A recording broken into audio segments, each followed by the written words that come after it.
ಜಗದೇಕನಾಥಂ ಭಕ್ತಪ್ರಿಯಂ ಸಕಲಲೋಕನಮಸ್ಕೃತಂ ಚ ತ್ರೈಗುಣ್ಯವರ್ಜಿತಮಜಂ ವಿಭುಮಾದ್ಯಮೀಶಂ ವಂದೇ ಭವಗ್ನಮರಾಸುರಸಿದ್ಧವಂದ್ಯಂ ನಾರಾಯಣಂ ನಮಸ್ಕೃತ್ಯ ನರಂ ಚೈವ ನರೋತ್ತಮಂ ದೇವೀಂ ಸರಸ್ವತೀಂ ವ್ಯಾಸಂ ತತೋ ಜಯಮುದೀರಯೇ. ಸ್ವಸ್ತ್ಯಸ್ತು ಸತಾಂ ಹರಿ ಓಂ. ಸಖತ್ತಾಗಿ ಬರ್ತಾ ಇದೆ. ಇವಾಗ ಚೆನ್ನಾಗಿದೆ. ಅವಾಗ ಅದರಲ್ಲೂ ವೈಟ್ ಒಂಥರ ಚೆನ್ನಾಗಿ ಕಾಣಿಸುತ್ತೆ.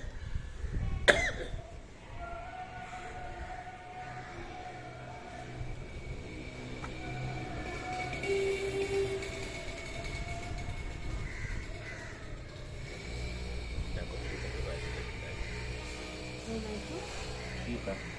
ಖರ್ಚು ನಾನಿನ್ನೂ ಯೋಚನೆ ಮಾಡಿ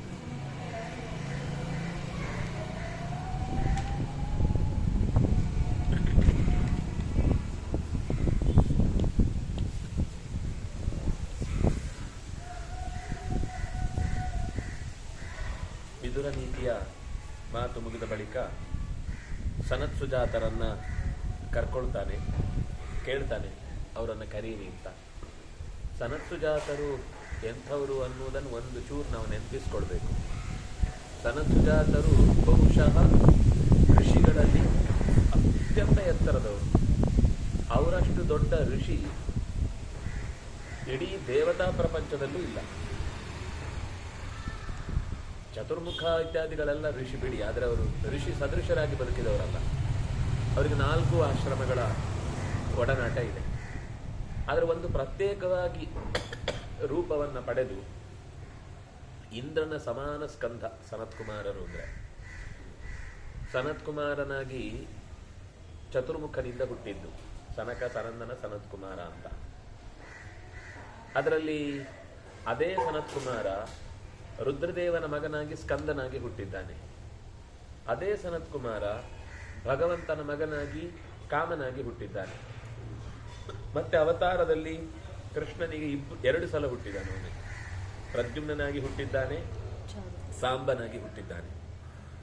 ಆಮೇಲೆ ರಾಮನಿಗೆ ತಮ್ಮನಾಗಿ ಬಂದಿದ್ದಾನೆ. ಹೀಗೆ 6 ಮುಖಗಳಲ್ಲಿ ಆತನ ಕಾರ್ಯಭಾರ ಇದೆ. ಸ್ಕಂದನಾಗಿ ತನ್ನ ಕಾರ್ಯವನ್ನು ನಿರ್ವಹಿಸಿದ್ದು ಸೇನಾನಿಯಾಗಿ, ದೇವತೆಗಳ ಸೇನಾನಿಯಾಗಿ. ಸನತ್ಕುಮಾರನಾಗಿ ಎಷ್ಟು ವಿಶೇಷ ಅಂದರೆ ಈ ಸನತ್ಕುಮಾರ ರೂಪ, ಆ ವ್ಯಕ್ತಿಗೋಸ್ಕರ ಭಗವಂತ ಒಂದು ರೂಪ ತೊಟ್ಟಿದ್ದಾನೆ. ಆ ವ್ಯಕ್ತಿಗೆ ಉಪದೇಶ ಮಾಡುವುದಕ್ಕೋಸ್ಕರ. ಅದು ಭಗವಂತನ ಸನತ್ಕುಮಾರ ಅಂತಾನೆ ರೂಪ. ಸನತ್ಕುಮಾರ ಅನ್ನುವ ರೂಪದಿಂದ ಚತುರ್ಮುಖನ ಮಗನಾದ ಸನತ್ಕುಮಾರನಿಗೆ ತಪಸ್ಸಿನ ಮಹತ್ವವನ್ನು ತಿಳಿಸುವುದಕ್ಕಾಗಿ ಭಗವಂತ ಅವತಾರ ಎತ್ತಿ ಬಂದು, ಲೋಕಕ್ಕೆ ಬೇಕಾದಷ್ಟು ಬೇರೆ ಉಪಯೋಗ ಆಗಿರುತ್ತೆ. ಆದರೆ ಸನತ್ಕುಮಾರೋ ಅವತು ಮಾಂ ಅಂತ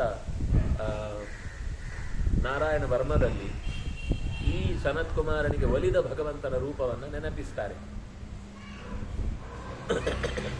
ಹಾಗಾಗಿ ಉಪದೇಶ ಮಾಡಲಿಕ್ಕೆ ಬೇಕಾದ ಅರ್ಹತೆಗಳಲ್ಲಿ ಬಹಳ ಎತ್ತರದ ವ್ಯಕ್ತಿತ್ವ ಋಷಿಗಳಲ್ಲಿ. ಋಷೀಣಾಂ ಮುನೀನಾಂ ಅಪ್ಯಹಂ ವ್ಯಾಸಃ ಅಂತ ಕೃಷ್ಣ ಹೇಳಿದ್ದಿದೆ. ಅದು ಭಗವಂತನ ನೇರ ರೂಪ ಆಯಿತು. ಅದು ಬಿಟ್ಟರೆ ನಾರಾಯಣ ನರ ರೂಪ ಇದೆ. ಆ ನಂತರದಲ್ಲಿ ಶ್ರೇಷ್ಠವಾದ ಲೋಕಕ್ಕೆ ಅನೇಕ ಋಷಿಗಳಿಗೆ ಮಾರ್ಗದರ್ಶನ ಮಾಡಿದ ರೂಪ ಈ ಸನತ್ಕುಮಾರ ರೂಪ. ಅಂತಹ ಸನತ್ಕುಮಾರರನ್ನ ವಿದುರ ಕರೆದು ಮಾತಾಡಿಸ್ತಾನೆ. ವಿದುರನ ಕಾಂಟ್ಯಾಕ್ಟ್ ಎಷ್ಟು ದೊಡ್ಡದು ಅಂತ ಗೊತ್ತಾಗುತ್ತೆ. ವಿದುರನ ಸಾಮರ್ಥ್ಯ ಅಸಾಧಾರಣ ಆದದ್ದು. ಅದು ಹಾಗೆ ಧೃತರಾಷ್ಟ್ರ ಹೇಳ್ಕೊಳ್ಳಿಕ್ಕೆ ದೊಡ್ಡವನೇ ಅಣ್ಣನಾಗಿ. ಆದರೆ ಅರ್ಹತೆಯ ದೃಷ್ಟಿಯಿಂದ, ಸಂಪಾದನೆಯ ದೃಷ್ಟಿಯಿಂದ ಜ್ಞಾನವನ್ನು, ಆ ಸಂಪಾದನೆಯಿಂದಾಗಿ ದೊಡ್ಡವರ ಜೊತೆಗಿನ ಒಡನಾಟದಿಂದ ವಿದುರ ಅತ್ಯಂತ ಎತ್ತರದಲ್ಲಿ ಬಂದು ನಿಲ್ತಾನೆ. ಹಾಗಾಗಿ ಧೃತರಾಷ್ಟ್ರ ನೀನ್ ಕರಿ ಅಂತಾನೆ. ನನ್ ಕರೀಲಿಕ್ಕಾಗಲ್ಲ ಅವರನ್ನೆಲ್ಲ, ನೀನ್ ಕರಿ ಅಂತ. ಆಶ್ಚರ್ಯ ಅಂದ್ರೆ ಕರೆದ ತಕ್ಷಣ ಬಂದ್ಬಿಡ್ತಾನೆ. ಅಂದ್ರೆ ಎಷ್ಟು ಪ್ರೀತಿ ಇರ್ಬೇಕು. ಹಾಗೆ ಸುಲಭದಲ್ಲಿ ಊಟಕ್ಕೆ ಬನ್ನಿ ಅಂದ್ರೂ ಬರಲ್ಲ, ಸುಮ್ಮನೆ ಬಂದು ಹೋಗಿ ಅಂದ್ರೆ ಬರುವುದೇ ಇಲ್ಲ. ಅದರಲ್ಲೂ ಜ್ಞಾನ ಉಪದೇಶ ಮಾಡಿ ಅಂತ ಕೇಳಲಿಕ್ಕೆ ಅಷ್ಟು ಸುಲಭದಲ್ಲಿ ಯಾರು ಧೈರ್ಯನೂ ಮಾಡಲ್ಲ, ಮಾಡಿದ್ರು ಅವರು ಅಷ್ಟು ಸುಲಭದಲ್ಲಿ ಜ್ಞಾನ ಕೊಡುವವರು ಅಲ್ಲ. ಜ್ಞಾನ ಕೊಡುವ ವಿಷಯದಲ್ಲಿ ಅಷ್ಟು ಎತ್ತರದ ವ್ಯಕ್ತಿತ್ವ ಇರುವವರು ವಿದುರ ಕೇಳಿದ ತಕ್ಷಣ ಆ ರಾತ್ರಿ ಧೃತರಾಷ್ಟ್ರ ಇರುವಲ್ಲಿಗೆ ಬಂದಿದ್ದಾರೆ ಅಂದರೆ ವಿದುರನಿಗೆ ಆ ಜ್ಞಾನದ ಬಗ್ಗೆ ಇದ್ದ ಆಸಕ್ತಿ, ಜ್ಞಾನದಲ್ಲಿ ಇದ್ದಂತಹ ನೈರ್ಭರ್ಯ ಎಷ್ಟು ದೊಡ್ಡದು ಅಂತ ಗೊತ್ತಾಗುತ್ತೆ. ಬಂದಾಗ ಆತಿಥ್ಯ ಮಾಡಿದ. ಆತಿಥ್ಯ ಮಾಡಿ ಕೆಲವು ಪ್ರಶ್ನೆಗಳನ್ನು ಧೃತರಾಷ್ಟ್ರ ಕೇಳಿದ. ಧೃತರಾಷ್ಟ್ರನ ಕೆಲವು ಪ್ರಶ್ನೆಗಳಿಗೆ ಉತ್ತರ ಕೊಡ್ತಾ, ಎಲ್ಲದಕ್ಕಿಂತ ದೊಡ್ಡದಾಗಿ ಒಬ್ಬ ವ್ಯಕ್ತಿಯನ್ನು ಕಾಡುವಂಥದ್ದು ಯಾವುದು ಅಂದರೆ ನಾನು ನನ್ನಿಂದ ಅನ್ನುವಂತಹ ಮಾರ್ಗದಿಂದ ಹೋಗಬೇಕು ಅಂತ ಬಯಸಿನೇ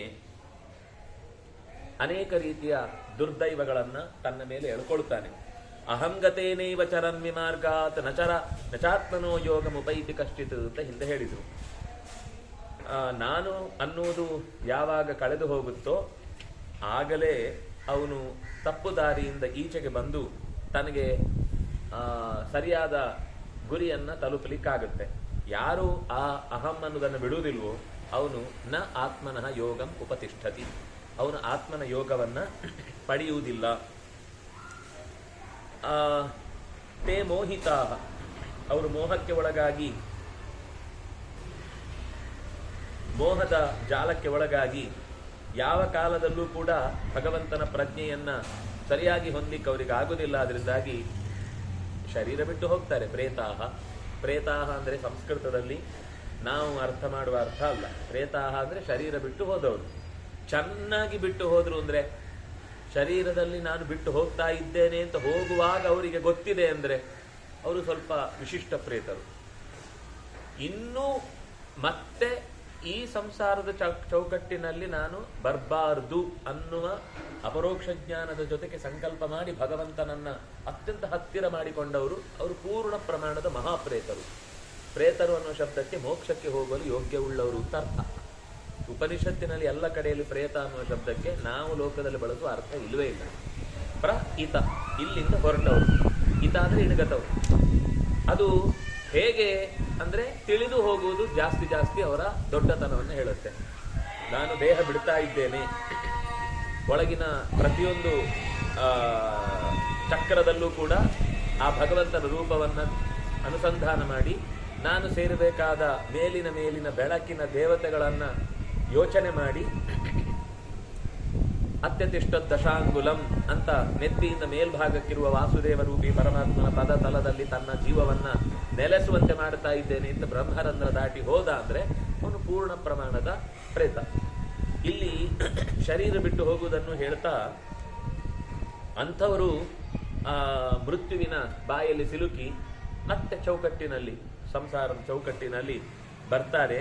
ಒಟ್ಟು ಕರ್ಮ ಜ್ಞಾನಿಗಳಾದರೂ ಕೂಡ ಅವರು ಪ್ರಾರಬ್ಧ ಕರ್ಮವನ್ನು ಬಿಟ್ಟು ಹೊರಗೆ ಬರ್ಲಿಕ್ಕೆ ಆಗುದಿಲ್ಲ. ತತ್ರಾನು ಯೇ ಯಾಂತಿ ನತರಂತಿ ಮೃತ್ಯು, ಈ ಕರ್ಮದ ಬಲೆಯಲ್ಲಿ ಸಿಲುಕಿದವರು ಎಷ್ಟು ದೂರಕ್ಕೆ ಹೋದ್ರು ಮತ್ತೆ ವಾಪಸ್ ಇಲ್ಲಿಗೆ ಬರಬೇಕಾಗುತ್ತೆ. ಯಾರು ಸದರ್ಥ ಯೋಗಾನ್ ಅವಗಮಾತ್ ಸಮಂತಾತ್ ಪ್ರವರ್ತತೆ ಭೋಗ ಯೋಗೇನ ದೇಹಿ. ಸದರ್ಥ ಯೋಗಾತ್ ಒಳ್ಳೆಯ ಅರ್ಥದಲ್ಲಿ ಜ್ಞಾನವನ್ನ ಸಂಪಾದಿಸಿ ಆ ಉದ್ದೇಶವನ್ನ ಸರಿಯಾಗಿ ಜೀವನದಲ್ಲಿ ಯಾರು ಸರ್ವ ರೀತಿಯಿಂದಲೂ ಆಲೋಚನೆ ಮಾಡ್ತಾನೋ ಅವನು ಭೋಗಯೋಗೇನ ಉತ್ತಮವಾದ ಮೋಕ್ಷದ ಭೋಗವನ್ನ ಅನುಭವಿಸ್ತಾನೆ. ಆದರೆ ಸುಲಭ ಇಲ್ಲ ಅಂತಾರೆ. ತದ್ವೈ ಮಹಾಮೋಹನಮಿಂದ್ರಿಯಾಣಾಂ ಮಿಥ್ಯಾರ್ಥ ಯೋಗಸ್ಯ ಗತಿರ್ಹಿ ನಿತ್ಯ ಮಿಥ್ಯಾರ್ಥ ಯೋಗಾ ವಿಹತಾಂತರಾತ್ಮ ಸ್ಮರನ್ನುಪಾಸ್ತೆ ವಿಷಯಾನ್ ಸಮಂತಾತ್. ತದ್ವೈ ಮಹಾಮೋಹನಂ ಇಂದ್ರಿಯಾಣ, ಈ ಅಹಂ ಇದೆಯಲ್ಲ ಅದೇ ತುಂಬ ಮನುಷ್ಯನನ್ನ ಸೆರೆಯಲ್ಲಿ ಹಿಡಿಯುವಂಥದ್ದು. ಮಿಥ್ಯಾರ್ಥ ಯೋಗ ಅದು ಏನ್ ಮಾಡುತ್ತೆ ಅಂದ್ರೆ ಅಲ್ಲದ ಸ್ವರೂಪದಲ್ಲಿ ನನ್ನನ್ನ ಎಕ್ಸಾಗ್ರೇಟ್ ಮಾಡ್ತಾ ಇರುತ್ತೆ. ಅದು ಮಿಥ್ಯಾರ್ಥ ಯೋಗ. ನಿಜವಾದ ಅರ್ಥ ಅಲ್ಲ. ಮಿಥ್ಯಾ ಅಂದ್ರೆ ಅಲ್ಲದ ಅರ್ಥ, ಪ್ರಯೋಜನದಲ್ಲಿ ಅಲ್ಲದ ಪ್ರಯೋಜನದಲ್ಲಿ ಅವನಿಗೆ ಸಂಬಂಧವನ್ನು ಹಚ್ಚುತ್ತೆ. ಅದು ನಿಜವಾದ ಪ್ರಯೋಜನ ಅಲ್ಲ. ತಾತ್ಕಾಲಿಕವಾದ ಸ್ವರ್ಗವೋ, ತಾತ್ಕಾಲಿಕವಾದ ಭೋಗವೋ, ತಾತ್ಕಾಲಿಕವಾದ ಮನೆ ಸಂಪತ್ತು ಅಥವಾ ದೈಹಿಕವಾದ ಅನುಕೂಲತೆಗಳು, ಸೌಂದರ್ಯ, ಪ್ರಸಿದ್ಧಿ, ಜನರ ಮಧ್ಯದಲ್ಲಿ ಬೆಲೆ ಬಾಳುವ ಉಡುಗೊರೆಗಳನ್ನು ಪಡೆದು ಇಂಥ ಏನೋ ಭೋಗಗಳನ್ನು ಅವನು ಪಡಿತಾನೆ. ಅದು ಮಿಥ್ಯ. ಮತ್ತೆ ಮಿಥ್ಯಾ ಅಂದ್ರೆ ಏನು ಪಡೆದಿದ್ದ ಅನ್ನೋದು ಸುಳ್ಳು ಅಂತ ಅರ್ಥ ಅಲ್ಲ. ನಿತ್ಯ ಅನ್ನೋ ಶಬ್ದಕ್ಕೆ ಇಲ್ಲಿ ಶಾಶ್ವತ ಅಲ್ಲ ಅಂತ ಅರ್ಥ. ಸತ್ಯ ಅನ್ನೋದಕ್ಕೆ ನಿತ್ಯ ಅಂತ ಅರ್ಥ. ಅಸತ್ಯ ಮಿಥ್ಯ ಅನ್ನೋದಕ್ಕೆ ಅನಿತ್ಯ ಅಂತ ಅರ್ಥ. ಅನಿತ್ಯ ಅಂದ್ರೆ ಬಹಳ ಕಾಲ ಬಾಳದ್ದು, ಚಂಚಲ ಅಂತ ಅರ್ಥ, ನಾಶ ಆಗುವಂಥದ್ದು ಅಂತ ಅರ್ಥ.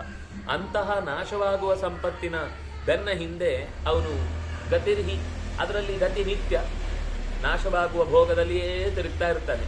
ಈ ಅಹಂ ಅನ್ನೋದಿದೆಯಲ್ಲ, ಅದು ಎಂಥವನನ್ನು ಕೂಡ ಮತ್ತೆ ವಾಪಸ್ಸು, ಅದು ಮಹಾಮೋಹ, ಸಾಮಾನ್ಯ ಮೋಹ ಅಲ್ಲ. ಎಲ್ಲದಕ್ಕಿಂತ ನಾನು ದೊಡ್ಡವನು ಅನ್ನುವ ಭಾವ ಎಲ್ಲ ವಸ್ತುಗಳನ್ನ ತುಚ್ಛವಾಗಿ ಕಾಣುತ್ತೆ. ಎಲ್ಲ ವಸ್ತುಗಳಿಗಿಂತ ನಾನು ಮಿಗಿಲು ಅಂತನ್ನುವಂತಹ ಅಹಂಕಾರವನ್ನು ಹುಟ್ಟು ಹಾಕುವುದರಿಂದಾಗಿ ಯಾವ ವಸ್ತುವಿನ ಬೆಲೆಯನ್ನು ಗಮನಿಸುವ ಶಕ್ತಿ ಅದಕ್ಕೆ ಇರುವುದಿಲ್ಲ. ಎಲ್ಲವನ್ನು ತನ್ನ ವಶದಲ್ಲಿ ಇಟ್ಟುಕೊಳ್ಳಬೇಕು ಅಂತ ಅನ್ನೋದು ಅಷ್ಟೇ ತಲೆ. ಅದು ಒಂಥರ ದಬ್ಬಾಳಿಕೆ. ಇದರಿಂದ ಏನಾಗುತ್ತೆ? ಮಿಥ್ಯಾರ್ಥ ಯೋಗಾಭಿಹತಾಂತರಾತ್ಮ. ಅದು ಕೇವಲ ಹೊರಗಿನ ವಿಷಯಕ್ಕಲ್ಲ, ಅಂತರಾತ್ಮವೇ ಅಭಿಹತವಾಗುತ್ತೆ. ತನ್ನ ಬಗ್ಗೆನೂ ತನಗೆ ಸರಿಯಾದ ಕಲ್ಪನೆ ಇರುವುದಿಲ್ಲ. ತಾನೇನು ಅನ್ನೋದರ ಪ್ರಜ್ಞೆ ಇರುವುದಿಲ್ಲ. ತಾನು ಇನ್ನೇನೋ ಬೇರೆದನ್ನೇ ಯೋಚನೆ ಮಾಡುತ್ತಾ ಸ್ಮರನ್, ತನ್ನನ್ನು ವಿಚಿತ್ರವಾಗಿ ಬೇರೆ ಅರ್ಥದಲ್ಲಿ ಸ್ಮರಿಸುತ್ತಾ ವಿಷಯಾನ್ ಸಮಂತಾತ್, ನಿರಂತರ ವಿಷಯದಲ್ಲೇ ಎಲ್ಲ ಬಗೆಯ ವಿಷಯಗಳಲ್ಲೇ ತಿರುಗಾಡುತ್ತಾ ಇರುತ್ತೆ. ಮತ್ತು ಇದು ತುಂಬ ಚೆನ್ನಾಗಿರುವ ಸೈಕಾಲಜಿ. ಅವಿದ್ಯಾ ವೈ ಪ್ರಥಮಂ ಹಂತಿ ಲೋಕಾನ್ ಕಾಮಕ್ರೋಧಾವನುಗೃಹ್ಯಾಸು ಪಶ್ಚಾತ್ ಏತೇ ಬಾಲಾನ್ ನೃತ್ಯವೇ ಪ್ರಾಪಯಂತಿ ಧೀರಾಸ್ತು ಧೈರ್ಯೇಣ ತರಂತಿ ಮೃತ್ಯುಂ. ಅವಿದ್ಯಾ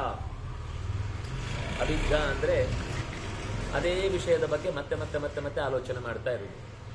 ಹೆಸರು ಕೆಡ್ತು, ಅದರ ಬಗ್ಗೆನೇ ಯೋಚನೆ. ಸಂಪತ್ತು ವೃದ್ಧಿ ಆಗಬೇಕು, ಅದರ ಬಗ್ಗೆನೇ ಯೋಚನೆ. ಅಥವಾ ನಾನು ಸಮಾಜದಲ್ಲಿ ಎಲ್ಲದಕ್ಕಿಂತ ಮಿಗಿಲಾಗಿ ಬೆಳೀಬೇಕು, ಅದರ ಬಗ್ಗೆನೇ ಯೋಚನೆ. ನಾವು ಯಾವುದನ್ನು ನಿರಂತರ ಮತ್ತೆ ಮತ್ತೆ ಮತ್ತೆ ಆಲೋಚಿಸ್ತಾ ಇರ್ತೇವೋ ಆ ಆಲೋಚಿಸಿ ಒಂದು ಅವಿದ್ಯಾ ಅಂದ್ರೆ ಹೆಸರು, ತನ್ನ ಹೆಸರು ಎಲ್ಲ ಕಡೆ ರಾರಾಜಿಸ್ತಾ ಇರಬೇಕು. ಅಲ್ಲಿ ಇನ್ನೊಬ್ರು ಕೆಲಸ ಮಾಡಿರ್ತಾರೆ, ಅದರ ಕ್ರೆಡಿಟ್ ತಾನು ತೆಗೆದುಕೊಂಡು ಬೆಳೆಯುವ ಒಂದು ಹುನ್ನಾರ ಅವನ ಮನಸ್ಸಿನಲ್ಲಿ ಓಡ್ತಾ ಇರುತ್ತೆ. ಅಂಥ ವ್ಯಕ್ತಿಗಳನ್ನು ಲೋಕಾನ್ ಪ್ರಥಮಂ ಹಂತಿ, ಮೊದಲು ಅದು ಅವನ ಐಡೆಂಟಿಟಿಯನ್ನು ಅವನಿಗೇನೆ ಸಿಗದಂತೆ ಮಾಡಿಬಿಡುತ್ತೆ. ಅದರ ಜೊತೆಗೆ ಇನ್ನು ಕಾಮಕ್ರೋಧಗಳು ಸೇರ್ಕೊಳ್ತವೆ. ಯಾವಾಗ ನಾನು ಅನ್ನೋದು ಬರುತ್ತೋ ಆವಾಗ ಅದು ನನ್ನ ಹೋಗುತ್ತೆ, ನನ್ನ ಸಿಗದೇ ಇದ್ದಾಗ ಕೋಪ ಬರುತ್ತೆ, ಇತ್ಯಾದಿಗಳಲ್ಲೂ ಅದರ ಮರಿಗಳು. ಇದೊಂಥರ ಷಡ್ವರ್ಗ ನಿಗ್ರಹಾಚಾರ್ಯ ಅಂತಿದೆಯಲ್ಲ, ಹಾಗಾಯ್ತು. ಎಲ್ಲವನ್ನು ಗೆದ್ದ ಅನ್ನೋದೇ ತಲೆಯಲ್ಲಿ ಕೂತಿತ್ತು ಮತ್ತೊಂದು ಶತ್ರುವಾಗಿ. ಅದೇ ಅವಿದ್ಯ. ಅದೇ ನಿರಂತರ ಕಾಮವನ್ನು ಗೆದ್ದಿದ್ದೇನೆ, ಕ್ರೋಧವನ್ನು ಗೆದ್ದಿದ್ದೇನೆ, ಲೋಭವನ್ನು ಇನ್ನೇನಿದೆ ಗೆಲ್ಲಿಕ್ಕೆ ನನಗೆ ಅಂತ ನನಗೆ ಅಂತ ಹೇಳ್ಕೊಂಡಲ್ಲ, ನನ್ನನ್ನ ಇನ್ನು ಸೋಲಿಸುವುದಕ್ಕೆ ಯಾವುದಿದೆ ಅನ್ನುವ ಯೋಚನೆ ಮಾಡಿದ್ನಲ್ಲ, ಅದೇ ಅವನನ್ನು ಕೊಲ್ಲುತ್ತೆ. ಏತೆ ಬಾಲಾನ್, ಈ ಗುಣಗಳೆಲ್ಲವೂ ದಡ್ಡರನ್ನ ಪೆದ್ದುಗಳನ್ನ ಮೃತ್ಯವೇ ಪ್ರಾಪಯಂತಿ, ಸಾವಿನ ಕಡೆಗೆ ದೂಡುತ್ತದೆ. ಅಷ್ಟೇ ಅಲ್ಲ, ಧೀರಾಸ್ತು, ಅದರ ಧಿಯಾಯೇ ರಮಂತೇತೆ ಧೀರಾ, ಯಾರು ಬುದ್ಧಿಯಿಂದ ಆಲೋಚನೆ ಮಾಡಿ ವಿವೇಕದಿಂದ ಆಲೋಚನೆ ಮಾಡಿ ಪ್ರತಿಯೊಂದು ಕಾರ್ಯವನ್ನು ಕೈಗೊಳ್ಳುತ್ತಾರೆ ಅವರು ತರಂತಿ ಮೃತ್ಯು. ಅವರು ಸ್ವಲ್ಪ ನಾನು ಅನ್ನೋದನ್ನ ಅನಗತ್ಯವಾಗಿ ಎಲ್ಲರೂ ಕೂಡ ಅದನ್ನು ಉಪಯೋಗಿಸುವುದಿಲ್ಲ. ನಾನು ಅನ್ನುವ ಎಚ್ಚರ ಬೇಕು, ನಾನು ಅನ್ನುವ ಅಹಂಕಾರ ಇರಬಾರ್ದು. ಕೆಲಸ ಆಗಬೇಕಾದ್ರೆ ನಾನು ಅನ್ನೋದು ಗೊತ್ತಿದ್ರೆ ಮಾತ್ರ ನನಗೆ ಮೆಮೊರಿ ಇರುತ್ತೆ. ನನಗೆ ಆ ಕೆಲಸದ ಸಂಬಂಧ ಇದ್ರೆ ಮಾತ್ರ ನನಗೆ ನಾಳೆಗೆ ನಿನ್ನೆ ನಾನು ಅದನ್ನು ಮಾಡಿದ್ದೇನೆ ಅನ್ನೋದು ನೆನಪಿರುತ್ತೆ. ನನಗೆ ಆ ಸಂಬಂಧ ಇಲ್ಲದೆ ಹೋದ್ರೆ ನಿನ್ನೆ ನಾನು ಬದುಕಿದ್ದು ಅಂತ ಪ್ರಶ್ನೆ ಬಂದ್ಬಿಟ್ರೆ, ನಾಳೆ ನಿನ್ನೆ ತನಕ ನಾನಿದ್ನ, ಇವತ್ತೇ ತಾನೇ ನಾನು ಎಲ್ಲಿಂದ ಬಂದೆ ಅಂತ ಈ ತರ ಪ್ರಶ್ನೆ ಹುಟ್ಟಿಬಿಟ್ರೆ ಆಗ ಹಿಂದಿನ ಅಷ್ಟು ಸಾಧನೆ ನನ್ನ ಮಾತ್ರದಲ್ಲಿ ವ್ಯರ್ಥ ಆಯ್ತಲ್ವಾ. ಯಾಕೆ ಸ್ಮರಣೆಗೆ ಅಷ್ಟು ಮಹತ್ವ ಅಂದ್ರೆ, ಅಕಸ್ಮಾತ್ ನನಗೆ ವಿಸ್ಮರಣೆ ಆಗಿಬಿಡ್ತು ಅಂದ್ರೆ ಹಿಂದಿನ ಓದಿದ್ದು, ಕೇಳಿದ್ದು, ತಪಗೈದಿದ್ದು, ಅನುಭವಕ್ಕೆ ಬಂದದ್ದು, ದೊಡ್ಡವರಿಂದ ಕಲಿತದ್ದು ಎಲ್ಲ ಮರೆತು ಹೋಗಿ ಫಸ್ಟ್ ಹುಟ್ಟಿದ ತಕ್ಷಣದ ಕ್ಷಣ ಹೇಗಿರುತ್ತೋ ಹಾಗಿರುತ್ತೆ ಅವನ ಸ್ಥಿತಿ. ಅದರಿಂದಾಗಿ ನೆನಪಿಗೆ ಅಷ್ಟು ಮಹತ್ವ ಕೊಡುತ್ತಾರೆ. ಅಂತಹ ನೆನಪಿನ ಶಕ್ತಿಯಿಂದ ಯಾರು ವಿವೇಕದಿಂದ ಹಿಂದಿನ ಜಗತ್ತಿನ ಚರಿತ್ರೆಗಳನ್ನೆಲ್ಲ ಅರ್ಥ ಮಾಡಿಕೊಂಡವ, ಇದು ಶಾಶ್ವತ ಅಲ್ಲ, ಇದು ಅಶಾಶ್ವತ, ಇದರ ಬೆನ್ನು ಹಿಂದೆ ಬೀಳಬಾರದು, ನಾನು ಶಾಶ್ವತವಾದ ಸತ್ಯದ ಕಡೆಗೆ ತನ್ನ ಮನಸ್ಸು ಕೊಡಬೇಕು ಅಂತ ಯೋಚಿಸಿದವನು ಮೃತ್ಯುಂ ತರಂತಿ, ಅಂಥವರು ಮೃತ್ಯುವನ್ನು ಗೆಲ್ತಾರೆ. ಸೋಭಿಧ್ಯಾಯಾನ್ ಉತ್ಪತಿಷ್ಣನ್ ನಿಹನ್ಯಾತ್ ಅನಾದರೇಣ ಪ್ರತಿಬುದ್ಧ್ಯಮಾನಃ ನೈನಂ ಮೃತ್ಯುರ್ಮೃತ್ಯುರಿವಾತ್ಯ ಭೂತ್ವಾ ಏವಂ ವಿದ್ವಾನ್ಯೋ ವಿನಿಹಂತಿ ಕಾಮಾನ್. ಯಾರು ಅವಿಧ್ಯಾಯನ್ ಮೇಲಕ್ಕೆ ಏರಬೇಕು ಅಂತ ಬಯಸುವವನು ಇಂತಹ ಬೇಡವಾದ ವಿಷಯಗಳಲ್ಲಿ ಮನಸ್ಸನ್ನ ನಿಗ್ರಹಿಸಿ ನಿಹನ್ಯಾತ್ ಅದನ್ನ ದೂರಕ್ಕಿಟ್ಟು ಅನಾದರೇಣ ಅದರ ಬಗ್ಗೆ ಅನಗತ್ಯವಾದ ವಿಷಯದ ಬಗ್ಗೆ ತಲೆನೇ ಕೆಡಿಸ್ಕೊಳ್ಬಾರ್ದು. ಆದಷ್ಟು ಆ ವಿಷಯದಿಂದ ಮನಸ್ಸನ್ನು ದೂರ ಇಡ್ತಾ ಬರಬೇಕು. ಹಾಗೆ ಅನಾದರ ತೋರಿ ಅದಕ್ಕೆ ಆದರ ತೋರಿಸದೆ ಅಪ್ರತಿಬುದ್ಧಮಾನ ಆದಷ್ಟು ಅಂಥ ವಿಷಯಗಳು ನಮಗೆ ನಮ್ಮ ಹತ್ತಿರದ ತನಕ ಬರದಂತೆ ಗೋಡೆ ಹಾಕುವುದೇ ಬೆಟರ್, ಅದನ್ನು ತರದಂತೆ ನೋಡಿಕೊಳ್ಳುವುದೇ ಬೆಟರ್. ಹಾಗೆ ತಿಳಿಯದೆ ಇಂಥವನನ್ನ ಮೃತ್ಯು ನೈನಂ, ಇಂಥವನನ್ನ ಮೃತ್ಯು ಯಾವತ್ತು ನ ಅತ್ತಿ, ಅವನನ್ನು ತಿನ್ನುವುದಿಲ್ಲ, ಅವನನ್ನು ತಿನ್ಲಿಕ್ಕೆ ಆಗುವುದೂ ಇಲ್ಲ. ಯಾಕೆಂದ್ರೆ ಅವನು ಬಯಕೆಗಳನ್ನೇ ಕೊಂದು ಬಿಟ್ಟಿದ್ದಾನೆ. ಅದರಿಂದಾಗಿ ಆ ಬಯಕೆಗಳು ಬಂದು ಅವನನ್ನು ಬೇರೆ ರೀತಿಯಿಂದ ಪ್ರಚೋದನೆ ಮಾಡಿ ಅವನನ್ನು ದಾರಿ ತಪ್ಪುವಂತೆ ಮಾಡಲಿಕ್ಕೆ ಸಾಧ್ಯ ಆಗುವುದಿಲ್ಲ. ಕಾಮಾನುಸಾರಿ ಪುರುಷಃ ಕಾಮಾನನು ವಿನಶ್ಯತಿ ಕಾಮಾನ್ ವ್ಯುದಸ್ಯ ಧುನುತೆ ಕಿಂಚಿತ್ ಯತ್ಕಿಂಚಿತ್ ಪುರುಷೋ ರಜ. ಬಯಕೆಯ ಬೆನ್ನ ಹಿಂದೆ ಬಿದ್ದವನು ಬಯಕೆಯನ್ನೇ ಅನುಸರಿಸಿ ಸಾಯುತ್ತಾನೆ. ಯಾರು ಬಯಕೆಗಳನ್ನು ಧುನುತೆ ನಾಶಪಡಿಸುತ್ತಾನೋ ಅವನು ಒಂದಿಷ್ಟು ಯಶಸ್ಸನ್ನ ಜೀವನದಲ್ಲಿ ಸಂಪಾದಿಸ್ತಾನೆ.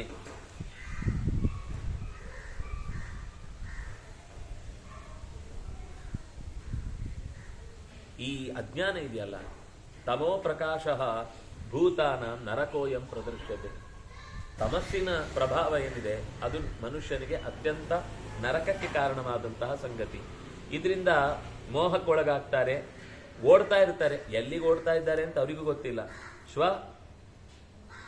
ಸ್ವಭ್ರಂ ಉನ್ಮುಖಾಹ, ಎಲ್ಲಿಗೆ ಹೋಗ್ಬೇಕು ಅಂತ ಗೊತ್ತಿಲ್ಲದೆ ಆಕಾಶಕ್ಕೆ ಮುಖ ಮಾಡ್ತಾ ಹೋಗ್ತಾ ಇರ್ತಾರೆ.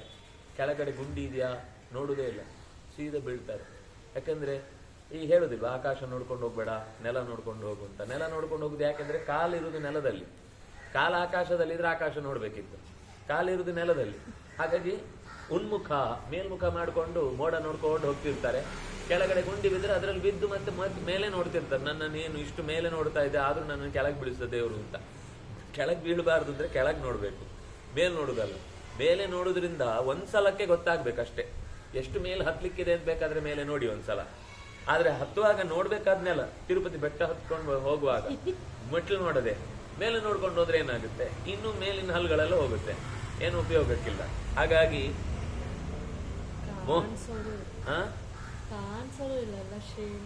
ಅಲ್ಲ ಇದ್ರು ಆ ಗುರಿಯನ್ನು ಮುಟ್ಟಬೇಕು, ಅದು ಗರುಡನ ಮೂಗು, ಆ ಮೂಗಿನ ಹತ್ರಕ್ಕೆ ನಾನು ಹೋಗ್ಬೇಕು ಅನ್ನೋ ಭಾರಿ ಒಂದು ಭಾವುಕತನದಿಂದ ನೆಲ ನೋಡದೆ ಹೋದ್ರೆ ಮೆಟ್ಲಿಗೆ ಎಡವಿ ಮುಂದೆ ಎಗರಿ ಬೀಳ್ಬೇಕಾಗತ್ತೆ. ಆದ್ರಿಂದಾಗಿ ಯಾವತ್ತು ಇದು ಜೀವನದಲ್ಲೂ ಮೇಲ್ ನೋಡ್ಕೊಂಡು ಹೋಗುದು ಅಂದ್ರೆ ನಾಳೆಯನ್ನ ನೋಡ್ತಾ ಇರೋದು. ಇವತ್ತು ನೋಡ್ಲಿಕ್ಕೆ ಇಲ್ಲ, ಇವತ್ತೇನಾಗ್ತಿದೆ ಅಂತ ನೋಡ್ಲಿಕ್ಕೆ ಇಲ್ಲ, ನಾಳೆಯನ್ನೇ ಯೋಚಿಸ್ತಾ ಇರೋದು. ಒಂದೋ ಹಿಂದಿದ್ದು ಯೋಚಿಸ್ತಾ ಇರೋದು, ಒಂದೋ ನಾಳೆದು ಯೋಚಿಸ್ತಾ ಇರೋದು. ಇವತ್ತು ಈಗೇನ್ ಮಾಡಬೇಕು, ನಾಳೆ ಹಾಗೆ ಮಾಡ್ಬೇಕು, ನಾಳೆ ಹೀಗೆ ಮಾಡ್ಬೇಕು, ನಾಳೆ ಬಂತು ನಾಳೆ ಹೀಗೆ ಮಾಡ್ಬೇಕು, ನಾಳೆ ಹೀಗೆ ಮಾಡ್ಬೇಕು, ನಾಳೆದು ಬಂತು ನಾಳೆ ಹೀಗೆ ಮಾಡ್ಬೇಕು, ನಾಳೆ ಹೀಗೆ ಮಾಡ್ಬೇಕು, ನಾಳೆ ಅವತ್ತಿಗೆ ಬರುದೇ ಇಲ್ಲ. ಅದು ವರ್ಷ ಪೂರ್ತಿ ದಿನ ಪೂರ್ತಿ ಅವನ ಯೋಚನೆ ನಾಳೆನೆ. ಅಂಥವನಿಗೂ ಕೂಡ ಯಶಸ್ಸು ಸಿಗ್ಲಿಕ್ಕೆ ಸಾಧ್ಯ ಇಲ್ಲ. ಅಮೂಢ ವೃತ್ತೇ ಪುರುಷಸ್ಯೇಹ ಕುರ್ಯಾತ್ ಕಿಂ ವೈ ಮೃತ್ಯುಸ್ತಾರ ಕಾರಣ ಇವಾಸ್ಯ ವ್ಯಾಘ್ರಃ ಅಮನ್ಯಮಾನ ಕ್ಷತ್ರಿಯ ಕಿಂಚಿದನ್ಯತ್ ನಾಧೀಯತೆ ತಾರಣ ಇವಾಸ್ಯ ಸರ್ಪಃ. ಯಾರು ಮೂಢವೃತ್ತಿ ಇದ್ದಾನೆ ಅವನಿಗೆ ಅಂದ್ರೆ ವಿಚಾರ ಮಾಡದೆ ಎಲ್ಲವನ್ನು ಇದ್ದ ಹಾಗೆ ಅಯ್ಯೋ ಹೀಗಾಯ್ತಾ ಹಾಗಾಯ್ತಾ ಅಂತ ಟೆನ್ಷನ್ ಮಾಡ್ಕೊಳ್ಳೋನಿಗೆ ಒಂದು ತಾರಣ ವ್ಯಾಘ್ರಹ, ಹುಲ್ಲಿನಿಂದ ಮಾಡಿದ ಹುಲಿಯೂ ಕೂಡ ಅವನಿಗೆ ಭಯ ಆಗ್ಬಿಡುತ್ತೆ.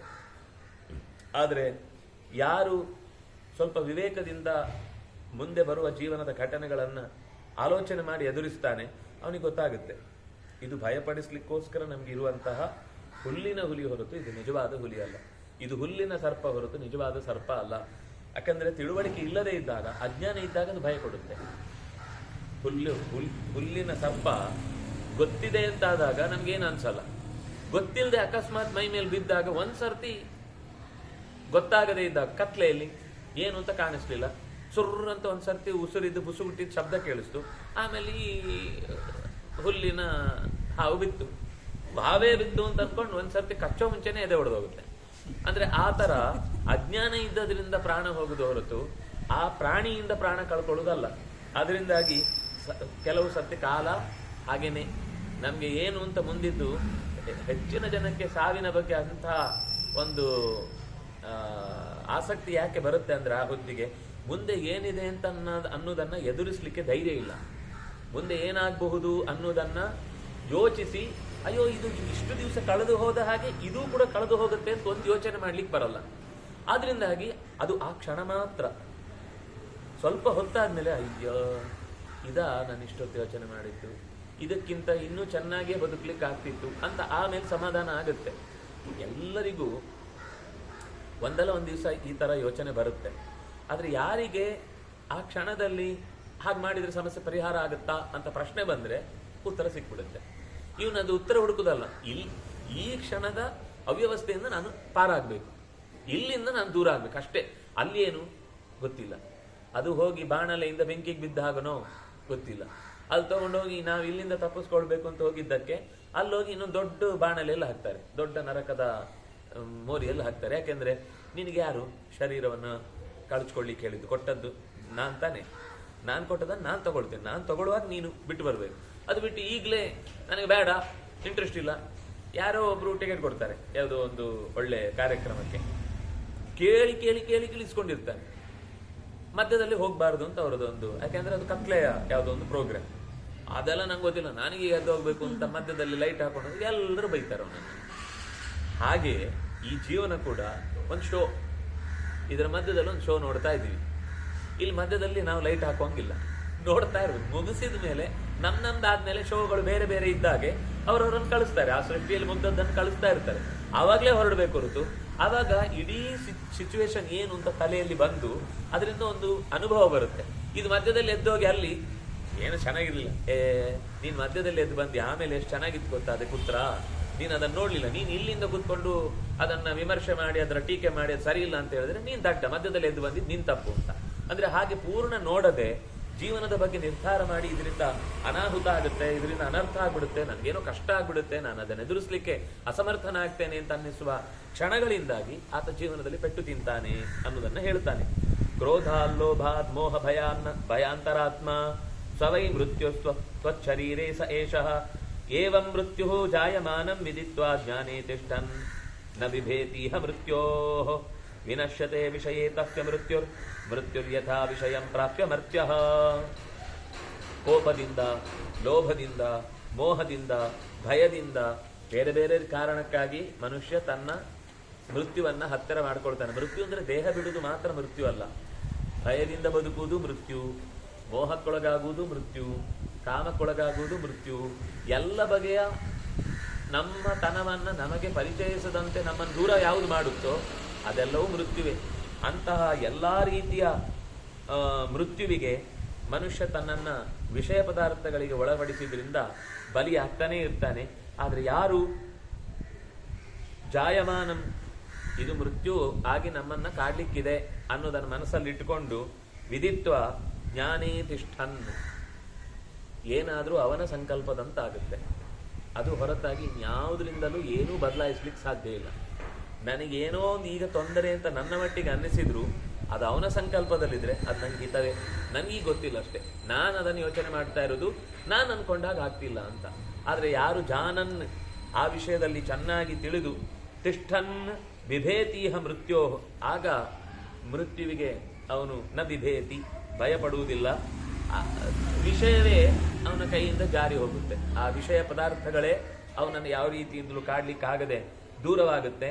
ಆದರೆ ಯಾರು ಭಯಪಟ್ಟು ಕಣ್ಣು ಮುಚ್ಚುತ್ತಾನೋ ಅದು ಅವನ ನುಂಗುತ್ತೆ. ಯಾರು ಭಯಪಡದೆ ದೂರದಿಂದ ಅದನ್ನು ಎದುರಿಸ್ತಾನೋ ಅವನು ಅದರಿಂದ ಹೊರಗೆ ಬರ್ತಾನೆ.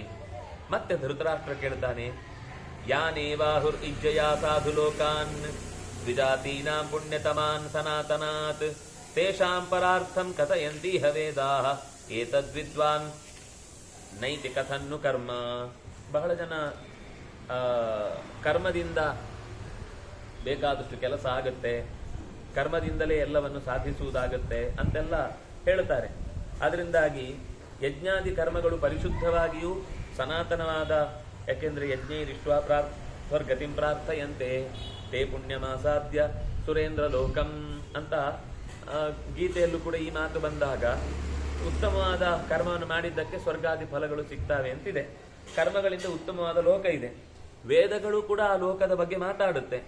ತೇಷಾಂ ಪರಾರ್ಥಂ ಕಥಯಂತೀಹ ವೇದಾಃ. ವೇದಗಳು ಕೂಡ ಅವನಿಗೆ ಜ್ಯೋತಿಷ್ಠೋಮೇನ ಸ್ವರ್ಗ ಕಾಮೋ ಯಜೇತ ಅಂತ ಉತ್ತಮ ಲೋಕದ ಫಲವನ್ನು ಹೇಳುತ್ತೆ. ಆ ಉತ್ತಮ ಲೋಕವನ್ನ ಪಡೆದ ಮೇಲೆ ಅವನು ಬೆಳೀತಾ ಹೋಗ್ತಾನೆ, ಅದರಿಂದ ಮೇಲೆ ಮೇಲೆ ಹೋಗ್ತಾ ಇರ್ತಾನೆ. ಆಗುದಿಲ್ವಾ? ಕರ್ಮದಿಂದಲೂ ಸಾಧ್ಯ ಆಗುದಿಲ್ಲ. ಅದು ಯಾಕೆ? ಜ್ಞಾನೇ ತಿಷ್ಠನ್ ಅಂತ ಆಗದಿಂದ ಜ್ಞಾನದ ಬಗ್ಗೆನೇ ಒತ್ತು ಕೊಡ್ತಾ ಇದ್ದಿ, ಕರ್ಮಕ್ಕೇನು ಅರ್ಥವೇ ಇಲ್ವಾ, ಬೆಲೆ ಇಲ್ವಾ ಅಂತ ಧೃತರಾಷ್ಟ್ರ ಮತ್ತೆ ಸನತ್ಕುಮಾರರನ್ನ ಈ ಪ್ರಶ್ನೆಯನ್ನ ಕೇಳ್ತಾ ಇದ್ದಾನೆ. ಪಂಡಿತನಾದವನು ಕರ್ಮದ ದಾರಿಯನ್ನ ಹಿಡಿಯಬಾರದೆ, ಕರ್ಮದ ದಾರಿಯಲ್ಲಿ ಕ್ಷೇಮ ಇಲ್ಲವೇ, ಶಾಶ್ವತವಾದ ಸುಖ ಇಲ್ಲವೇ ಅಂತ ಕೇಳ್ತಾನೆ. ಅದಕ್ಕೆ ಸನತ್ ಸುಜಾತರು ಹೇಳ್ತಾರೆ, ಏವಂ ಹ್ಯವಿದ್ವಾನ್ ಉಪಯಾತಿ ತತ್ರಾರ್ಥ ಜಾತಂಚ ವದಂತಿ ವೇದಾಃ ಸವೇಹ ಸಾಯ ಆಯಾತಿ ಪರಂಪರಾತ್ಮ ಪ್ರಯಾತಿ ಮಾರ್ಗೇಣ ನಿಹತ್ಯ ಮಾರ್ಗಾನ್. ಏವಂ ಅವಿದ್ವಾನ್ ಉಪಯಾತಿ, ತಿಳಿಯದವನು ಹಾಗೆ ಅನ್ಕೊಂಡು ಕರ್ಮದ ದಾರಿಯಲ್ಲಿ ಹೊರಟು ಬಿಡುತ್ತಾನೆ, ಹೋಗ್ಬೇಕು ಅಂತ ಅನ್ಕೊಂಡು ಹೊರಟು ಬಿಡುತ್ತಾನೆ. ಕರ್ಮದ ಮಾರ್ಗವನ್ನ ಹಿಡಿದವನನ್ನ ವಿದ್ವಾನ್ ಅಂತ ಕರೆಯುವುದಿಲ್ಲ, ಅವಿದ್ವಾನ್ ಅಂತ ಕರೀತಾರೆ. ಕರ್ಮದಿಂದಲೇನೆ ಎಲ್ಲ ಕೆಲಸಗಳು ಪ್ರಧಾನವಾಗಿ ಆಗತ್ತೆ ಅಂತ ಯೋಚನೆ ಮಾಡಿದ್ರೆ ಅವನು ಅವಿದ್ವಾನ್. ಯಾಕೆಂದ್ರೆ ಬರೀ ಕರ್ಮ ಅನ್ನೋದಕ್ಕೆ ಎಲ್ಲಿಯೂ ಅಸ್ತಿತ್ವವೇ ಇಲ್ಲ. ಯೋಚನೆ ಮಾಡಿ, ಯಾವ ಕರ್ಮ ಮಾಡಬೇಕೋ ಅದರ ಬಗ್ಗೆ ತಿಳುವಳಿಕೆ ಬೇಡ. ಆ ಕರ್ಮದಿಂದ ಏನಾಗುತ್ತೆ ಜ್ಞಾನ ಬೇಕು. ಆ ಕರ್ಮವನ್ನು ಮಾಡುವುದು ಹೇಗೆ ಜ್ಞಾನ ಬೇಕು. ಯಾರ ಹತ್ರ ಮಾಡಿಸಬಹುದು ಜ್ಞಾನ ಬೇಕು. ಯಾರು ಚೆನ್ನಾಗಿ ಮಾಡ್ತಾರೆ ಮತ್ತು ಅದನ್ನು ಮಾಡಿದ್ರಿಂದ ಆಗುವ ಲಾಭ ಏನು ಜ್ಞಾನ ಬೇಕು. ಇದಿಲ್ಲದೆ ಕರ್ಮ ಮಾಡುವುದು ಹೇಗೆ? ಕರ್ಮವನ್ನೇ ಪರಮ ಅಂತ ನೆಚ್ಚಿಕೊಂಡವ ಅವಿದ್ವಾನ್, ಅವನು ಖಂಡಿತ ತಿಳುವಳಿಕೆ ಇರುವವ ಅಂತ ಹೇಳುವುದಿಲ್ಲ. ಆದ್ರಿಂದಾಗಿ ತತ್ರಾರ್ಥ ಜಾತಂಚ ವದಂತಿ ವೇದ. ಆದ್ರೆ ಆ ಕರ್ಮದ ಯಜ್ಞ ಯಾಗಾದಿಗಳ ಫಲವಾಗಿ ಉತ್ತಮ ಲೋಕಗಳನ್ನು ಹೇಳಿದ್ದಿದೆ, ಇಲ್ಲ ಅಂತ ಹೇಳುವುದಿಲ್ಲ. ವೇದಗಳು ಕರ್ಮದ ಫಲವನ್ನೇ ಹೇಳ್ತಾ ಇವೆ. ಆದ್ರೆ ಕರ್ಮ ಮಾರ್ಗವನ್ನು ಅನುಸರಿಸಿದವನಿಗೆ ಮಾತ್ರ ಚಕ್ರ ತಿರುಗಿ ಅವನು ಇಲ್ಲೇ ಬರುತ್ತೆ. ಸವೇಹ ಆಯಾತಿ, ಮತ್ತೆ ಆಯಾತಿ ಬರ್ತಾ ಇರ್ತಾನೆ. ಮಾಡಿದಾಗ ಒಂದು ಒಳ್ಳೆಯ ಅನುಭವ ಸಿಗುತ್ತೆ. ಕರ್ಮ ಮಾಡಿದ್ರಿಂದ ಬೇಲಿನ ಲೋಕ ಹೋಗ್ತಾ ಇದ್ದೀನಿ ಒಂದ್ ಕಡೆ ನಿಲ್ಲಿಸ್ತಾನೆ. ನಿಲ್ಲಿಸಿದ ಮೇಲೆ ಸ್ವಲ್ಪ ದಿವಸ ಆಗುತ್ತೆ. ಆಮೇಲೆ ಕ್ಷೀಣೆ ಪುಣ್ಯ ಮತ್ತೆ ಲೋಕ ಬೀಳ್ತಾ ಇದ್ದೇನೆ ಅಂತ ಮತ್ತೆ ಟೆನ್ಷನ್ ಶುರುವಾಗುತ್ತೆ. ಅದು ಬೀಳುವಾಗ ಸಮಸ್ಯೆ ಅಲ್ಲ, ಹೋದ ಮೇಲೆ ಎಷ್ಟು ದಿವಸ ಆಯ್ತು ಅಂತ ಗೊತ್ತಾಗಲ್ಲ. ಅಲ್ಲಿ ಇನ್ನೆಷ್ಟು ದಿವಸ ಇದೆ ಅಂತಲೂ ಗೊತ್ತಾಗುದಿಲ್ಲ. ಈ ಕಾರ್ಡಲ್ಲಿ ಮಿನಿ ಸ್ಟೇಟ್ಮೆಂಟ್ ಬಾರದೇ ಇದ್ರೆ ಎಷ್ಟಿದೆ ಅಂತ ನಾವು ಸೀದಾ ಒಳಗೆ ಹೋದ್ಮೇಲೆ ಖರ್ಚು ಮಾಡ್ಲಿಕ್ಕೆ ಉಂಟೋ ಇಲ್ವೋ ಅವನ ಹತ್ರ ಹೋಗಿ ಆಮೇಲೆ ಅವಮರ್ಯಾದೆ ಆಗ್ಬಾರ್ದಲ್ಲ. ಅದಕ್ಕೋಸ್ಕರ ಕೊನೆಗೊಂದು ಸಣ್ಣ ಐಟಮ್ ತಗೊಳ್ಳುದು. ಆಮೇಲೆ ಗೊತ್ತಾಗುತ್ತೆ ಪರವಾಗಿಲ್ಲ, ಇನ್ನೂ ಸ್ವಲ್ಪ ಉಪಯೋಗಿಸಬಹುದು ಅಂತ. ಹಾಗೆ ಟೆನ್ಷನ್ ಅದು. ಸ್ವರ್ಗದಲ್ಲಿ ಇನ್ನೆಷ್ಟು ದಿವಸ ಇಲ್ಲಿ ಇರ್ತೇವೆ ಅಂತ ಅನ್ನೋದು ಗೊತ್ತಿಲ್ಲದೆ ಪ್ರತಿ ದಿವಸ ಸಮಯ ಕಳೆಯಿತು ಅನ್ನೋ ಟೆನ್ಷನ್ ನಲ್ಲೇ ಸ್ವರ್ಗ ಕೂಡ ಕಳೆಯುವುದು. ಸ್ವರ್ಗದಲ್ಲಿ ಆಹಾ ಅಂತ ಕಲೀಲಿಕ್ಕೆ ಇಲ್ವೇ ಇಲ್ಲ. ಇನ್ನು 5 ದಿವಸ ಇರುದು, ಇನ್ನು 3 ದಿವಸ ಇರುದು, ಇನ್ನು 2 ದಿವಸ ಇರುದು. ಅಯ್ಯೋ ಇವತ್ತು ಅರ್ಧ ಗಂಟೆ ಇನ್ನು ವಾಪಸ್ ಕಳಿಸ್ತಾರೆ ಕೆಳಗೆ. ಅಯ್ಯೋ ಆ ಭೂಮಿ ನೆನಪಿಸ್ಕೊಂಡೇ ದುಃಖ ಆಗುತ್ತೆ ಅಲ್ಲಿಯ ಪರಿಸ್ಥಿತಿಯನ್ನು. ಆದ್ರಿಂದಾಗಿ ಆ ಸುಖವೂ ಕೂಡ ಕರ್ಮ ಮಾರ್ಗದಿಂದ ಬಂದ ಸುಖ. ಅದು ಪರಮ ಸುಖ ಅಲ್ಲ, ಸಂತೋಷ ಕೊಡುವಂತ ಸುಖ ಅಲ್ಲ. ನಿರಂತರ ಆ ಸುಖದಿಂದ ಅವನು ಉತ್ತಮವಾದ ಗತಿಯನ್ನ ಹೊಂದಲಿಕ್ಕೆ ಸಾಧ್ಯ ಇಲ್ಲ. ಹಾಗಾಗಿ ಅವನು ಹಿಂದೆ ಬರಲೇಬೇಕು. ಪುಣ್ಯಲೋಕದ ವಿಶೇಷ ಫಲವಾಗಿ ಅವನು ಮತ್ತೆ ಏನಾದ್ರೂ ಸಾಧನೆ ಮಾಡುತ್ತಾ ಜ್ಞಾನವನ್ನ ಪಡೆದಾಗಲೇ ಮೋಕ್ಷಕ್ಕೆ ಹೋಗ್ಲಿಕ್ಕೆ ಆಗುದು ಹೊರತು ಮಧ್ಯದಲ್ಲಿ ಹಾಗೆ ಕರ್ಮ ಮಾರ್ಗದಿಂದಲೇ ಉತ್ತಮ ಮಾರ್ಗಕ್ಕೆ ಹೋಗ್ಲಿಕ್ಕೆ ಆಗುದಿಲ್ಲ. ಹಾಗಾಗಿ ಜ್ಞಾನ ಮಾರ್ಗದಿಂದಲೇನೆ ಅವನು ಉತ್ತಮವಾದ ಗತಿಯನ್ನ ಹೊಂದಬೇಕಾಗತ್ತೆ. ಪ್ರಯಾತಿ ಮಾರ್ಗೇಣ ನಿಹತ್ಯ ಮಾರ್ಗಾನ್. ಈ ಮಾರ್ಗಗಳನ್ನೆಲ್ಲ ದಾಟಿ ಜ್ಞಾನದ ದಾರಿಯಿಂದಲೇ ಪಡೀಬೇಕು. ಕೋಸೌ ನಿಯುಂಕ್ತೆ ತಮಜಂ ಪುರಾಣಂ ಸಚೇತಿದಂ ಸರ್ವಮನುಕ್ರಮೇಣ ಕಿಂ ವಾಸ್ಯ ಕಾರ್ಯಮಥವಾ ಸುಖಂ ವಾ ತನ್ಮೇ ವಿದ್ವನ್ ಬ್ರೂಹಿ ಸರ್ವಂ ಯಥಾವತ್. ಅಲ್ಲ, ನನಗೆ ಮತ್ತೆ ಪ್ರಶ್ನೆ ಬರುವುದೇನು ಅಂದ್ರೆ, ಈ ಸಂಸಾರದ ಚೌಕಟ್ಟಿನಲ್ಲಿ ಸಿಲುಕಿಸುವವನು ಅವನೇ, ಬೀಳಿಸುವುದು ಅವನೇ, ಕರ್ಮಗಳಿಗೆ ಹಾಕುವುದು ಅವನೇ ಹಾಕುವಾಗ ಈ ಕರ್ಮದಿಂದ ಅವನೇ ಬಿಡಿಸ್ಬೋದಲ್ವಾ? ಕರ್ಮದಿಂದ ಹಾಕಿದ ಮೇಲೆ ಬಿಡಿಸ್ಬೇಕಾದವನವನೇ ಅಲ್ವಾ? ಸಚೇತಿದಂ ಸರ್ವಂ ಅನುಕ್ರಮೇಣ, ಎಲ್ಲವನ್ನು ಕ್ರಮವಾಗಿ ಈ ಸೃಷ್ಟಿಯ ವ್ಯವಸ್ಥೆಯಲ್ಲಿ ಸಂಸಾರದಲ್ಲಿ ಸಿಕ್ಕಿಸ್ತಾನೆ ಅಂತ ಅಂದ್ಮೇಲೆ ಅವನು ಮಾಡ್ಬೇಕು. ಸರಿ, ಏನ್ ಲಾಭ ಅವನಿಗೆ? ನಮ್ಮನ್ನು ಇಲ್ಲಿ ಸಿಕ್ಸಾಕಿ ಆನಂದ ಪಡ್ತಾನೆ, ಸ್ಯಾಡಿಸ್ಟ್ ಒಂಥರ. ಇಲ್ಲಿ ಭೂಮಿಯಲ್ಲಿ ಬೀಳಿಸುದು, ಅದು ವಿಲ ವಿಲ ವಿಲ ವಿಲ ಅಂತ ಒದ್ದಾಡ್ತಾ ಇರ್ತೀವಿ. ಈ ಬೆಕ್ಕನ್ನ ನೀರಿಗೆ ಹಾಕಿ ಅದು ಈಜ್ಲಿಕ್ಕೆ ಆಗುತ್ತೋ ಇಲ್ಲೋ ಅಂತ ನೋಡಿ ಆಮೇಲೆ ನಾನೇ ಎತ್ತಿದೆ ನೋಡು ಅಂತ ಆ ಬೆಕ್ಕನ್ನ ಎತ್ತಿ ಅದಕ್ಕೆ ಒಂದು ಜೀವಂತಿಕೆಯ ಭರವಸೆ ಕೊಡುವುದು. ದೇವರು ಹಾಗೆ ಆಯ್ತಲ್ವಾ? ನನಗೆ ಸರಿಯಾಗಿ ಹೇಳಿ, ನನಗೆ ಆಕ್ಷೇಪ ಇಲ್ಲ. ಅವನಿಗೇನು ಲಾಭ? ಒಂದು. ಎರಡನೇದು ನಿರಪೇಕ್ಷ ಅಂತ ಅವನನ್ನು ಹೇಗೆ ಹೇಳ್ತೀರಿ ಲಾಭ ಆಗುದಾದ್ರೆ? ನಿರಪೇಕ್ಷ ಅಂದ್ರೆ ಏನರ್ಥ? ಅವನಿಗೆ ಇದರಿಂದ ಆಗ್ಬೇಕಾದ್ದೇನೂ ಇಲ್ಲ ಅಂತ. ಆಗುದಿಲ್ಲ ಅಂದ್ರೆ ಇಂಥದ್ದು ಯಾರು ಮಾಡಲ್ಲ. ಮಾಡ್ತಿದ್ದಾನೆ ಅಂದ್ರೆ ಏನೋ ಒಂದು ಆಗಬೇಕು. ಆಯ್ತು ಅಂದ್ರೆ ಅವ್ನು ನಿರಪೇಕ್ಷ ಹೇಗೆ? ಈ ಪ್ರಶ್ನೆ ನಂಗೆ ಅರ್ಥ ಆಗ್ಲಿಲ್ಲ. ಹೇಗೆ ಇದನ್ನು ಅರ್ಥ ಮಾಡ್ಕೊಳ್ಬೇಕು ಗೊತ್ತಾಗ್ಲಿಲ್ಲ. ನಂಗೆ ಅದನ್ನು ಹೇಳು ಅಂತ ಧೃತರಾಷ್ಟ್ರ ಪ್ರಶ್ನೆ ಕೇಳ್ತಾನೆ. ತುಂಬಾ ಧೃತರಾಷ್ಟ್ರನಿಗೆ ಈ ಪ್ರಶ್ನೆ ನಮ್ಗೋಸ್ಕರ ಮಾಡೋದು. ನಮ್ಗೆ ಈಗ ಒಂದು ಪ್ರಶ್ನೆ ಇದು ಯಾರೋ ಈ ಹಿಂದೆ ಕೇಳಿ ಉತ್ತರ ಗೊತ್ತಿದೆ ಆದ್ಮೇಲೆ ಕಿವಿ ನೆಟ್ಟಗಾಗುತ್ತೆ. ಆದ್ರೆ ನಿಜವಾಗಿ ಈ ತರ ದೇವರನ್ನ ಒಬ್ಬರು ಪರಿಚಯ ಮಾಡಿಕೊಟ್ಟ ಮೇಲೆ ದೇವ್ರು ಹಾಗಾದ್ರೆ ಇದನ್ನಲ್ಲಿ ಯಾಕೆ ಮಾಡ್ತಾನೆ ಅನ್ನೋ ಡೌಟ್ ಸಹಜವಾಗಿ ಬರುತ್ತೆ. ನಾವೇನು ಅಂದ್ರೆ ನಮ್ ಲೆವೆಲ್ ಮಾತ್ರ ಯೋಚನೆ ಮಾಡ್ತೀವಿ. ನಮ್ ಹಿಂದೆ ಇನ್ನೆಷ್ಟೋ ಜನ ಇರ್ತಾರೆ, ಅಥವಾ ನಮ್ಗೆ ಅರ್ಥ ಆದ್ಮೇಲೆ ಇದಕ್ಕಿಂತ ಏನು ಅರ್ಥ ಆಗ್ಲಿಕ್ಕಿಲ್ಲ ಅನ್ಕೊಂತೀವಿ. ನಮ್ ಮುಂದ್ ಲೆವೆಲ್ ನಲ್ಲಿ ತುಂಬಾ ಜನ ಇರ್ತಾರೆ. ನಾವು ಯಾವುದೋ ಒಂದು ಮಧ್ಯದ ಬಹುನಾಮಿಯಮಿ ಪ್ರಥಮ ಬಹುನಾಮಿಯಮಿ ಮಧ್ಯಮ ಕಿಂ ಸಿದ್ಧಮಸ್ಯ ಕರ್ತವ್ಯಂ ಯನ್ಮಯಾಸೆ ಕರಿಷ್ಯತಿ. ನಮ್ಮ ಸ್ಥಿತಿ ಏನು ಅಂತ ಹಿಂದಿದ್ದು ಮುಂದಿದ್ದು ಗೊತ್ತಾದ್ರೆ ನಾವು ಎಷ್ಟು ಮುಂದೆ ಹೋದ್ರೂ ಮಧ್ಯನೇ. ನಮ್ಗಿಂತ ಉತ್ತಮರ ಸಾಲು ದೊಡ್ಡದಿರುತ್ತೆ, ನಮ್ಗಿಂತ ತಿಳುವಳಿಕೆಯಲ್ಲಿ ಇನ್ನೂ ಕಡಿಮೆ ತಿಳಿದವರು ಇನ್ನೂ ಸಾಲು ಅದು ದೊಡ್ಡದಿರುತ್ತೆ. ನಾವು ಎಲ್ಲಿದ್ದೇವೆ ಅಂತ ಇನ್ನು ನಮ್ಗೆ ಗೊತ್ತಾಗುದಿಲ್ಲ. ಅವನ ಹತ್ರ ಹೋದ ಮೇಲೆನೆ ಬಹುಶಃ ನಾವು ಹೋದ ಜಾಗ ಸೇಫು ಅಂತ ಅರ್ಥ ಆದ್ಮೇಲೆ ಅವನ ಸ್ಥಿತಿಯನ್ನು ನಾವು ಪೂರ್ಣವಾಗಿ ತಿಳ್ಕೊಳ್ಳಿಕ್ಕೆ ಸಾಧ್ಯ ಆಗುತ್ತೆ. ಹಾಗಾಗಿ ಸನತ್ಸುಜಾತ ಹೇಳ್ತಾನೆ, ಅವನೇ ಎಲ್ಲವನ್ನ ಮಾಡ್ತಾನೆ, ಅವನೇ ಎಲ್ಲವನ್ನು ಆಗ್ತಾನೆ. ಅವನೇ ಅಂದ್ರೆ ಈಗ ಒಟ್ಟು ಕೊನೆಗೆ ತಾತ್ಪರ್ಯ ಏನು? ಎಲ್ಲ ಅವನೇ ಮಾಡುದು ಅಂದ್ರೆ ಎಲ್ಲ ಅವನೇ ಆಯ್ತು. ನಮ್ಗೇನೂ ಇಲ್ಲ. ನಾನು ಅನ್ನೋದು ಏನಾದ್ರೂ ಅಲ್ಲಿ ಕೆಲಸ ಮಾಡಲಿಕ್ಕೆ ಜಾಗ ಇದ್ದಿದ್ರೆ ಸ್ವಲ್ಪ ನಮ್ಮ ಪ್ರಯತ್ನ, ನಮ್ಮ ಅದು ಇದು ಅಂತ ಹೇಳ್ಬೋದು. ನಮ್ಮ ಪ್ರಯತ್ನ ಅಂತ ಹೇಳುವಲ್ಲೂ ಅವನೇ ಪ್ರೇರಣೆ ಮಾಡುವುದು ಅಂತಂದ್ರೆ ಎಲ್ಲ ಅವನೇ ಆಯ್ತಲ್ವಾ? ಕೊನೆಗೆ ಎಂಟಾಗುದು ಆ ತರ ಪ್ರಶ್ನೆ. ಅದಕ್ಕೆ ಒಂದು ಮಾತು ಎಷ್ಟು ಚೆನ್ನಾಗಿದೆ ನೋಡಿ. ದೋಷೋ ಮಹಾನತ್ರ ವಿಭೇದ ಯೋಗೆ, ವಿಭೇದ ಯೋಗೆ ಮಹಾನ್ ದೋಷ. ಕರ್ಮವೂ ಅವನೇ, ಕರ್ತೃ ಅವನೇ, ಜಗತ್ತು ಅವನೇ, ಕ್ರಿಯೆಯೂ ಅವನೇ, ಗುಣವೂ ಅವನೇ, ಪ್ರಕೃತಿಯೂ ಅವನೇ, ಮಹತ್ವವೂ ಅವನೇ, ಅಹಮೂ ಅವನೇ ಅಂತ ಹೀಗೆ ಭೇದ ಇಲ್ಲದಂತೆ ಜಗತ್ತಿನಲ್ಲಿ ಅವನಿಗೇನೆ ಎಲ್ಲವನ್ನು ಸೇರಿಸಿ ಹೇಳುವುದು ಮಹಾನ್ ದೋಷ. ಅತ್ಯಂತ ಅಪಾಯಕಾರಿ. ನಿನ್ನ ಪ್ರಶ್ನೆ ಪ್ರಾಮಾಣಿಕ, ಆದ್ರೆ ಈ ತರ ಚಿಂತನೆ ಇದೆಯಲ್ವಾ? ಎಲ್ಲ ಅವನೇ ಮಾಡುದು ಅಂದ್ರೆ ಎಲ್ಲ ಅವನೇ ಆಯ್ತಲ್ಲ. ನಾವೆಲ್ಲ ಅಸ್ತಿತ್ವ ಕರ್ತವ್ಯ ಇಲ್ಲ. ನಾವು ಮಾತಾಡುದು ಅಂದ್ರೆ ದೇವರೇ ಮಾತಾಡುದು. ನಾವು ಮಾತಾಡುದು ನಾವೊಂದು ಪ್ರತ್ಯೇಕ ಇಲ್ಲವೇ ಇಲ್ಲ. ಯಾರೋ ಒಬ್ಬ ವ್ಯಕ್ತಿ ಮೊನ್ನೆ ಯಾವುದೋ ಇದರಲ್ಲಿ ಗುರುಪೂರ್ಣಿಮೆಯ ದಿವಸ ಅವರದ್ದೇ ಒಂದು ದೊಡ್ಡ ಫೋಟೋ ಹಾಕಿದ್ದಾರೆ. ಅದರ ಹಿಂದೆ ಅವರ ಗುರುಗಳದ್ದೆಲ್ಲ ಫೋಟೋ ಹಾಕಿದ್ದಾರೆ. ಅರ್ಚನೆ ಮಾಡ್ತಾ ಇದ್ದಾರೆ. ಯಾಕೆಂದ್ರೆ ಅಹಂ ಬ್ರಹ್ಮಾಸ್ಮಿ. ಅವರಲ್ಲೇ ಈ ಅಂಶ ಒಪ್ಪಲ್ಲ, ಅವರಲ್ಲೇ ಈ ಅಂಶ ಒಪ್ಪಲ್ಲ. ಇದು ಅತಿರೇಕದ ಅಜ್ಞಾನ, ಏನು ಮಾಡ್ಲಿಕ್ಕಾಗಲ್ಲ. ಆದ್ರೆ ಹಾಗೆ ಯೋಚನೆ ಒಂದು ಮಾಮಹಂ ನತೋಸ್ಮಿ, ನಾನು ನನ್ನನ್ನು ನಮಸ್ಕರಿಸುವವನಿದ್ದೇನೆ, ನಮಸ್ಕರಿಸುತ್ತಿದ್ದೇನೆ, ನಮಸ್ಕರಿಸಬೇಕಾಗಿದೆ ಅನ್ನೋ ತರ ಪ್ರಜ್ಞೆ ಏನಿದೆ ಅಂದ್ರೆ ಬಿಂಬರೂಪನ ಸಾಧನೆ ಮಾಡ್ಬೇಕು, ಅದನ್ನ ರಾಂಗ್ ಆಗಿ ಅಂದ್ರೆ ನಾನೇ ಗುರುಗಳು. ಯಾಕೆ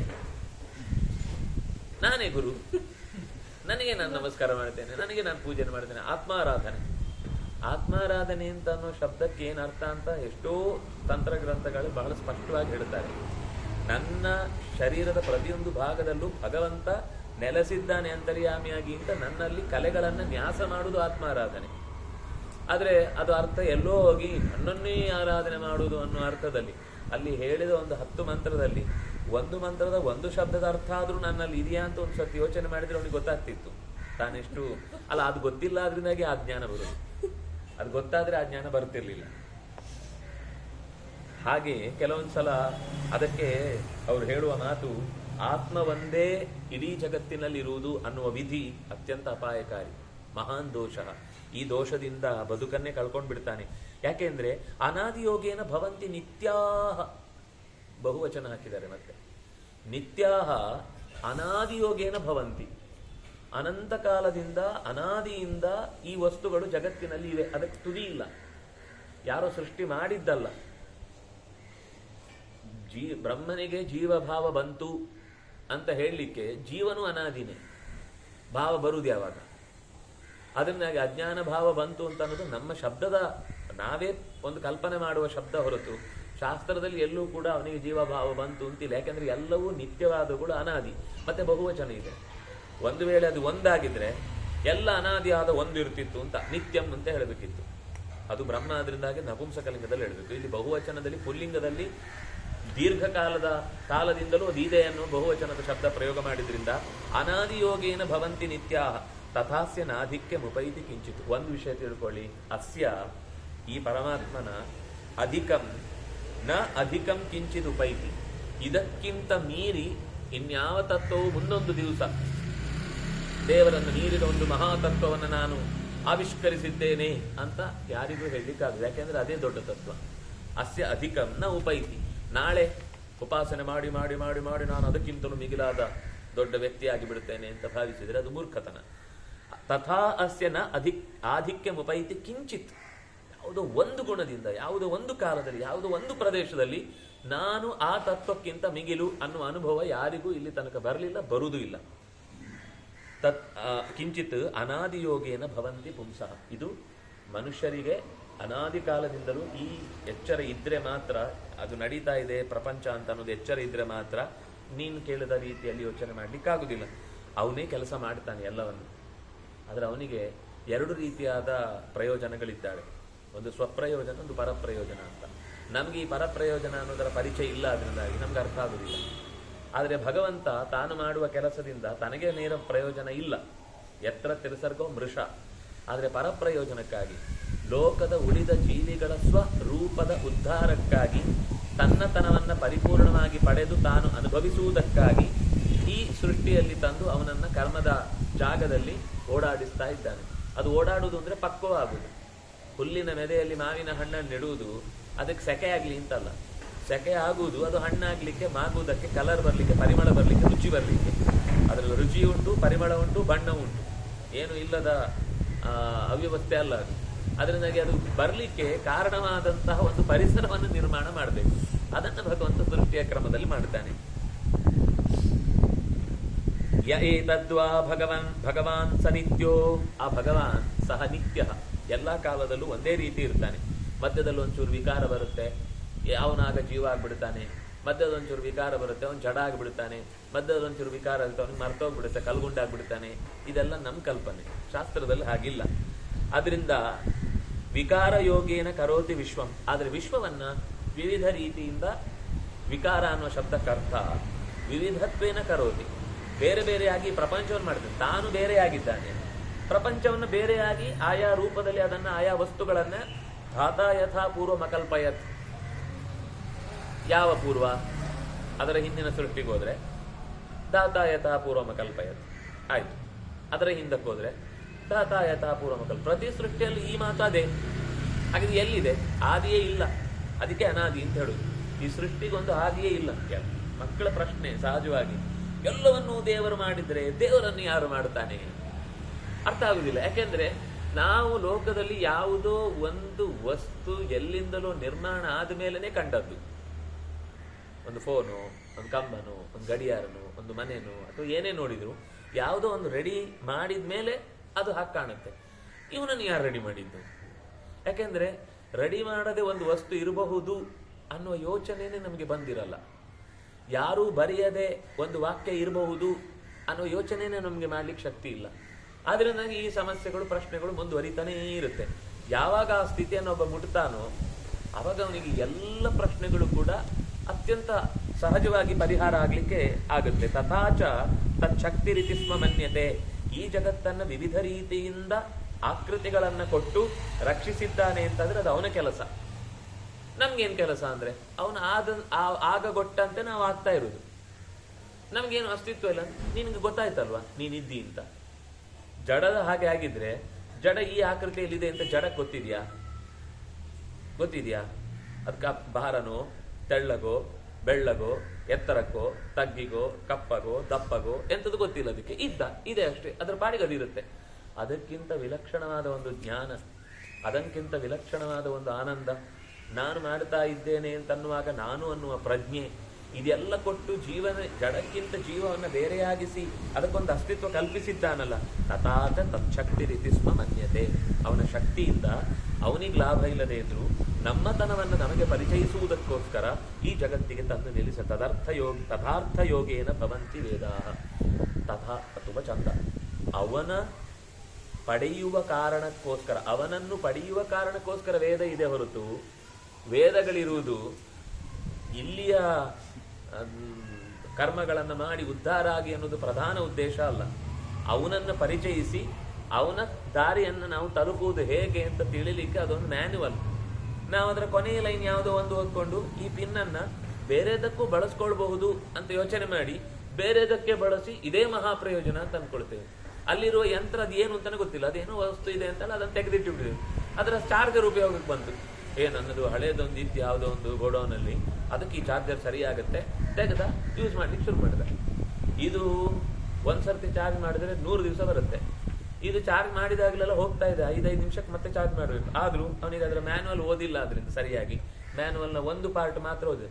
ಈ ಚಾರ್ಜನ್ನ ಬೇರೆ ಯಾವುದಕ್ಕೆ ಬೇಕಾದ್ರೂ ಯೂಸ್ ಮಾಡಬಹುದು ಅನ್ನೋ ಲೈನನ್ನು ಮಾತ್ರ ಓದ್ಕೊಂಡು ಅದೇ ಇದರ ಪ್ರಧಾನ ಉದ್ದೇಶ ಅಂತ ಅನ್ಕೊಂಡು ಯೂಸ್ ಮಾಡ್ಲಿಕ್ಕೆ ಶುರು ಮಾಡಿದೆ. ವೇದವನ್ನ ಹಾಗೆ ಅರೆಬರೆಯಾಗಿ ಓದ್ಕೊಂಡವರು ಅವರವರಿಗೆ ಸ್ವರ್ಗಲೋಕವೋ ಲೋಕದ ಭೋಗವೋ ಇತ್ಯಾದಿಗಳನ್ನು ಸಿಗುತ್ತೆ ಅಂತ ಅನ್ನೋದನ್ನು ಯೋಚನೆ ಮಾಡಿ ಅದರ ಪ್ರಧಾನ ಉದ್ದೇಶವನ್ನೇ ಮರೆತು ಜೀವದ ಜಗತ್ತಿನ ಸೃಷ್ಟಿಯ ಮಹತ್ವದನ್ನ ಭಗವಂತ ಹೇಗೆ ಅತ್ಯಂತ ಸಲೀಸಾಗಿ ಮಾಡ್ತಾನೆ ಅಂತ ತಿಳಿಲಿಕ್ಕೋಸ್ಕರ ಹೇಳಿದ ವೇದವನ್ನ ಸಾಮಾನ್ಯ ಪದಾರ್ಥಗಳ ಲಾಭಕ್ಕಾಗಿ ನಾವು ಉಪಯೋಗಿಸಿಕೊಂಡ್ರೆ ಹೇಗಾಗುತ್ತೋ ಹಾಗಾಗುತ್ತೆ. ಆದ್ರೆ ವಸ್ತುತಃ ಅರ್ಥಯೋಗೇನ ಭವಂತಿ ವೇದ, ಅವನನ್ನ ಪರಿಚಯಿಸುವುದಕ್ಕಾಗಿ ಜಗತ್ತಿನ ಅಸ್ತಿತ್ವ ಅವನಿಂದ ಹೇಗೆ ನಡೀತಾ ಇದೆ ಅನ್ನೋದನ್ನು ತಿಳಿಸುವುದಕ್ಕಾಗಿ ಈ ವೇದಗಳಿವೆ. ಧೃತರಾಷ್ಟ್ರ ಮತ್ತೆ ಕೇಳ್ತಾನೆ, ಯಸ್ಮಾತ್ ಧರ್ಮಾನ್ ಆಚರಂತೀಹ ಕೇಚಿತ್ ತಥಾ ಧರ್ಮಾನ್ ಕೇಚಿದಾಚರಂತಿ ಧರ್ಮ ಪಾಪೇನ ಪ್ರತಿಹನ್ಯತೆ ಸ್ವಿತ್ ಉತಾಹೋ ಧರ್ಮ ಪ್ರತಿಹಂತಿ ಪಾಪಂ. ನನ್ನ ಮತ್ತೆ ಪ್ರಶ್ನೆ ಏನಂದ್ರೆ, ಕೆಲವರು ಕರ್ಮ ಮಾಡ್ತಾರೆ, ಕೆಲವರು ಸನ್ಯಾಸ ಧರ್ಮದಲ್ಲಿ ಇರ್ತಾರೆ, ಕೆಲವರು ವಾನಪ್ರಸ್ಥಾಶ್ರಮ, ಕೆಲವರು ಅವರವರ ಧರ್ಮಗಳನ್ನು ಅವರು ಆಚರಣೆ ಮಾಡ್ತಾ ಇರ್ತಾರೆ. ಕರ್ಮ ಮಾಡುವರಲ್ಲೂ ಕರ್ಮ ಅಂದಮೇಲೆ ಅದು ವೇದ ಹೇಳಿದ ಮೇಲೆ ಅದು ಒಳ್ಳೇದೇ ಆಗಿರುತ್ತೆ. ಅದರಿಂದ ಪಾಪ ಹೇಗೆ ಬರುತ್ತೆ? ಅದು ಕೆಲವರಿಗೆ ಪಾಪ ಬರುತ್ತಂತೆ, ಕೆಲವರಿಗೆ ಪುಣ್ಯ ಬರುತ್ತೆ. ಒಂದೇ ಯಜ್ಞವನ್ನ ದುರ್ಯೋಧನ ಮಾಡಿದಾಗ ಪಾಪ ಬಂತು ಅವನಿಗೆ, ಪಾಂಡವರು ಮಾಡಿದಾಗ ಪುಣ್ಯ ಬಂತು. ಹಾಗಾದ್ರೆ ಕರ್ಮದ ಸಮಸ್ಯೆ ಏನು? ವೇದ ಹೇಳುವ ಕರ್ಮದಲ್ಲಿ ಏನು ವ್ಯತ್ಯಾಸ ಇದೆ? ಅದರಲ್ಲಿ ವೇದಗಳಲ್ಲಿ ಪಾಪ ಕರ್ಮ ಅಂತ ಬೇರೆ ಒಂದು ಯಜ್ಞ ಹೇಳಿರ್ತಾರಾ? ಪಾಪ ಹುಟ್ಟುವ ಕರ್ಮ ಅಂತ ಒಂದು ಪ್ರತ್ಯೇಕ ಹೇಳಿರ್ತಾರಾ? ಇಲ್ಲ ಅಲ್ವಾ? ಯಾಕೆ ಹಾಗೆ? ಕೆಲವರಿಂದ ಪಾಪ ಆಗುತ್ತೆ, ಕೆಲವರಿಂದ ಪುಣ್ಯ ಆಗುತ್ತೆ. ಈ ಪುಣ್ಯ ಪಾಪವನ್ನ ನಾಶ ಮಾಡುತ್ತೋ ಇಲ್ವೋ? ಪುಣ್ಯದ ಕೆಲಸ ಏನು? ನಿಜವಾಗಿ ಪಾಪವನ್ನು ಕಳಿಬೇಕು. ಆ ಪಾಪವನ್ನು ಕಳೆಯುವುದು ಅಂತಾದ್ರೆ ಪುಣ್ಯ ಜಾಸ್ತಿ ಮಾಡ್ತಾ ಮಾಡ್ತಾ ಹೋದ ಹಾಗೆ ಪಾಪದ ಲೇಪ ಅವನಿಗೆ ಪರಿಹಾರ ಆಗಬೇಕಲ್ವಾ? ಯಾಕೆ ಆಗಲ್ಲ ಪೂರ್ತಿ? ಅಂದ್ರೆ ಪ್ರಾರಬ್ಧವು ಕೂಡ ಹೋಗಬೇಕು ಅನ್ನುವ ಅರ್ಥದಲ್ಲಿ ಆ ಪ್ರಶ್ನೆ. ಅದಕ್ಕೆ ಮುನಿ ಮತ್ತೆ ಹೇಳ್ತಾನೆ, ತಸ್ಮಿನ್ ಸ್ಥಿತೌ ವಾಯುರ ವಾಪ್ಯುಭಯಂ ಹಿ ನಿತ್ಯಂ ಜ್ಞಾನೇನ ವಿದ್ವಾನ್ ಪ್ರತಿಹಂತಿ ಸಿದ್ಧಂ ತಥಾನ್ಯಥಾ ಪುಣ್ಯಮುಪೈತಿ ದೇಹಿ ತಥಾಗತಂ ಪಾಪಮುಪೈತಿ ಸಿದ್ಧಂ ಗತ್ವೋ ಭಯಂ ಕರ್ಮಣ ಯುಜ್ಯತೆ ಸ್ಥಿರಂ ಶುಭಸ್ಯ ಪಾಪಸ್ಯ ಚಿತಾಪಿ ಕರ್ಮಣ ಧರ್ಮೇಣ ಪಾಪಂ ಪ್ರಣುದತೀಹ ವಿದ್ವಾನ್ ಧರ್ಮೋ ಬಲೀಯಾನಿತಿ ತತ್ರ ವಿಧಿ. ಸನತ್ಕುಮಾರ ಮತ್ತೆ ಅದರ ವೈಶಿಷ್ಟ್ಯವನ್ನ ನಿರೂಪಣೆ ಮಾಡ್ತಾ ಹೇಳ್ತಾರೆ, ಧರ್ಮ ಅಂದ್ರೇನು?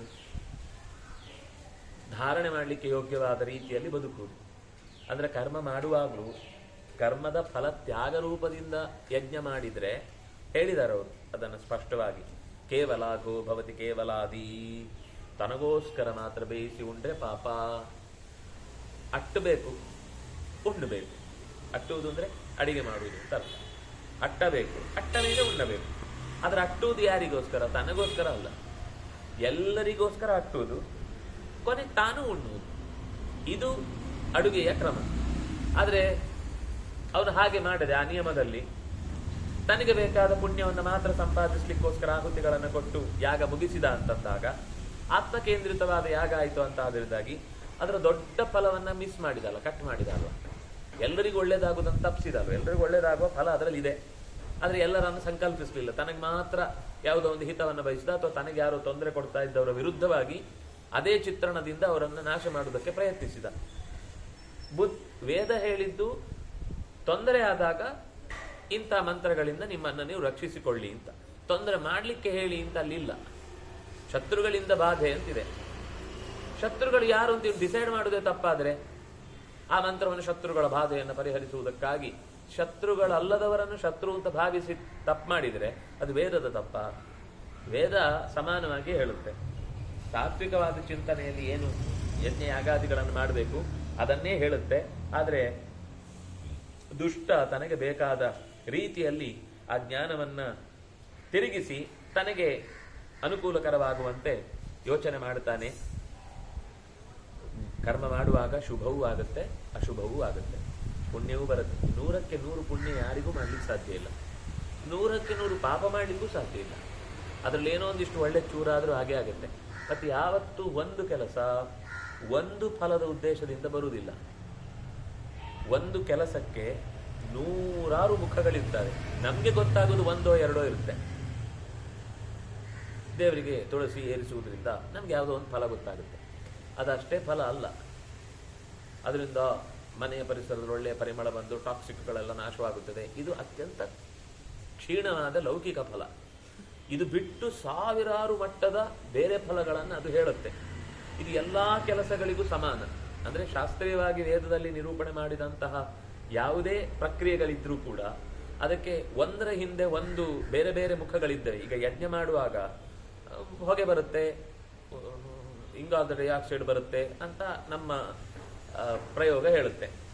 ಹೌದು, ಈಗ ಅಕಸ್ಮಾತ್ ಅಲ್ಲಿ ಬಳಸುವ ಕಟ್ಟಿಗೆ ಸರಿ ಇಲ್ಲ ಅಂದರೆ, ಕಬ್ಬಿಣವನ್ನು ಯೂಸ್ ಮಾಡುವುದು ಅಂತಾದರೆ ಅದಕ್ಕೆ ಕಬ್ಬಿಣದ ಕಾಯಿನ್ಗಳನ್ನು ಹಾಕಿ ನಮಗೆ ಸಂಪತ್ತು ಜಾಸ್ತಿ ಬರಲಿ ಅಂತ ಭಾರೀ ಉದ್ವೇಗದಿಂದ ಅದಕ್ಕೆ ಆಹುತಿ ಹಾಕಿಬಿಟ್ರೆ ಆಗ ನಿಜವಾಗಿಯೂ ಅನರ್ಥವೇ ಆಗತ್ತೆ.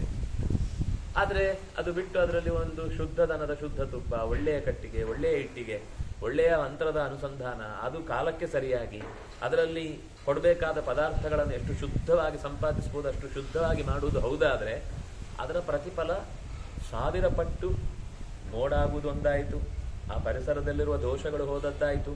ಆಯಾ ವ್ಯಕ್ತಿಗಳಿಗೆ ಕಟ್ಟಿಗೆಯವನು ಬದುಕಿದ, ಇಟ್ಟಿಗೆಯವನು ಬದುಕಿದ, ತುಪ್ಪ ದನ ಸಾಕಿದವನು ಬದುಕಿದ. ಎಷ್ಟು ಪದಾರ್ಥಗಳನ್ನು ನಾವು ಎಲ್ಲೆಲ್ಲಿಂದ ಸಂಗ್ರಹ ಮಾಡ್ತೇವೋ ಅವರಿಂದ ಆ ಸಂಪತ್ತನ್ನು ನಾವು ಕೊಂಡದ್ರಿಂದ ಅವನಿಗೆ ನಾಳೆಗೆ ಬದುಕಲಿಕ್ಕೆ ಆ ಸಂಪತ್ತು ಸಿಕ್ಕಿತು.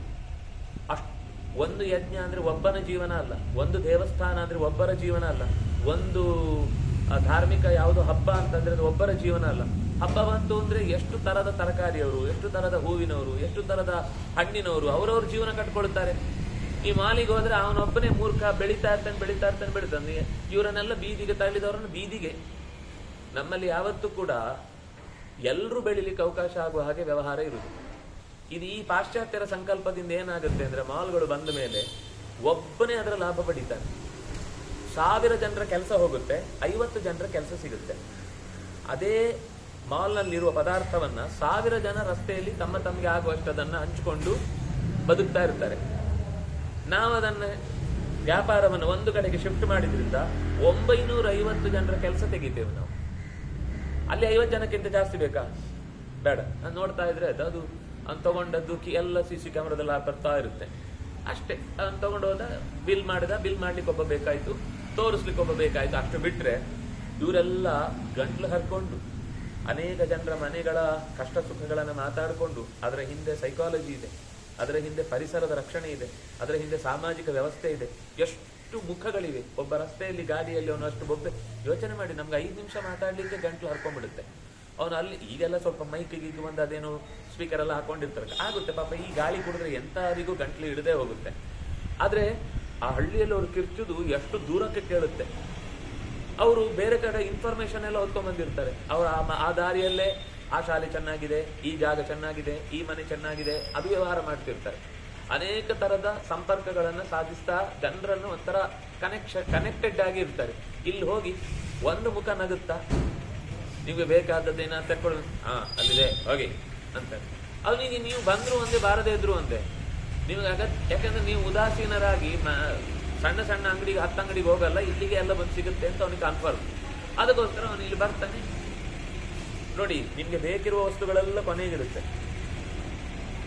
ಬೇಡವಾದ ತರಾವರಿ ಅವ್ಯವಸ್ಥಿತ ಬಣ್ಣ ಬಣ್ಣದ ಪಾತ್ರೆಗಳಲ್ಲಿ ತುಂಬಿಟ್ಟದ್ದೆಲ್ಲ ಎದುರುಗಡೆ ಇರುತ್ತೆ. ಈ ಮಕ್ಳಿಗಂತೂ ಅಂತ ಸಿಗ್ಬೇಕು ಅಂತ ಕೈಗೆ ಹತ್ತು ಸಿಗುವಾಗ ಇಟ್ಟಿರ್ತಾರೆ, ಎಲ್ಲ ಕೈಗೆನೆ ತಗೊಂಡ್ರೆ ಅಲ್ಲಿ ಕಾಣುತ್ತಲ್ಲ, ಏನು ಹೇಳ್ಕೊಂಡು ಹೋಗ್ಲಿಕ್ಕೆ ಆಗಲ್ಲ. ಅದು ಟೀ ಅನ್ನತ್ತೆ, ಎಲ್ಲ ಒಳಗಿಂದ ತಗೊಂಡು ಹೋಗ್ತಾ ಇದ್ದಾರೆ ಅಂತ ಅಂತಿದೆ. ಹಾಗೆ ವಸ್ತುವಿನ ವ್ಯವಹಾರ ಅಂತ ಅನ್ನೋದು ಹಿಂದೆ ಇದ್ದದ್ದು, ಯಾವ್ದು ಅಗತ್ಯವೋ ಅದು ಮಾತ್ರ ತಗೊಳ್ತಿದ್ವಿ ನಾವು. ಈಗ ಅಲ್ಲಿ ಕಂಡದ್ದೆಲ್ಲ ಬೇಕು ಯಾವುದೋ ಒಂದು ದೈವಕ್ಕೆ.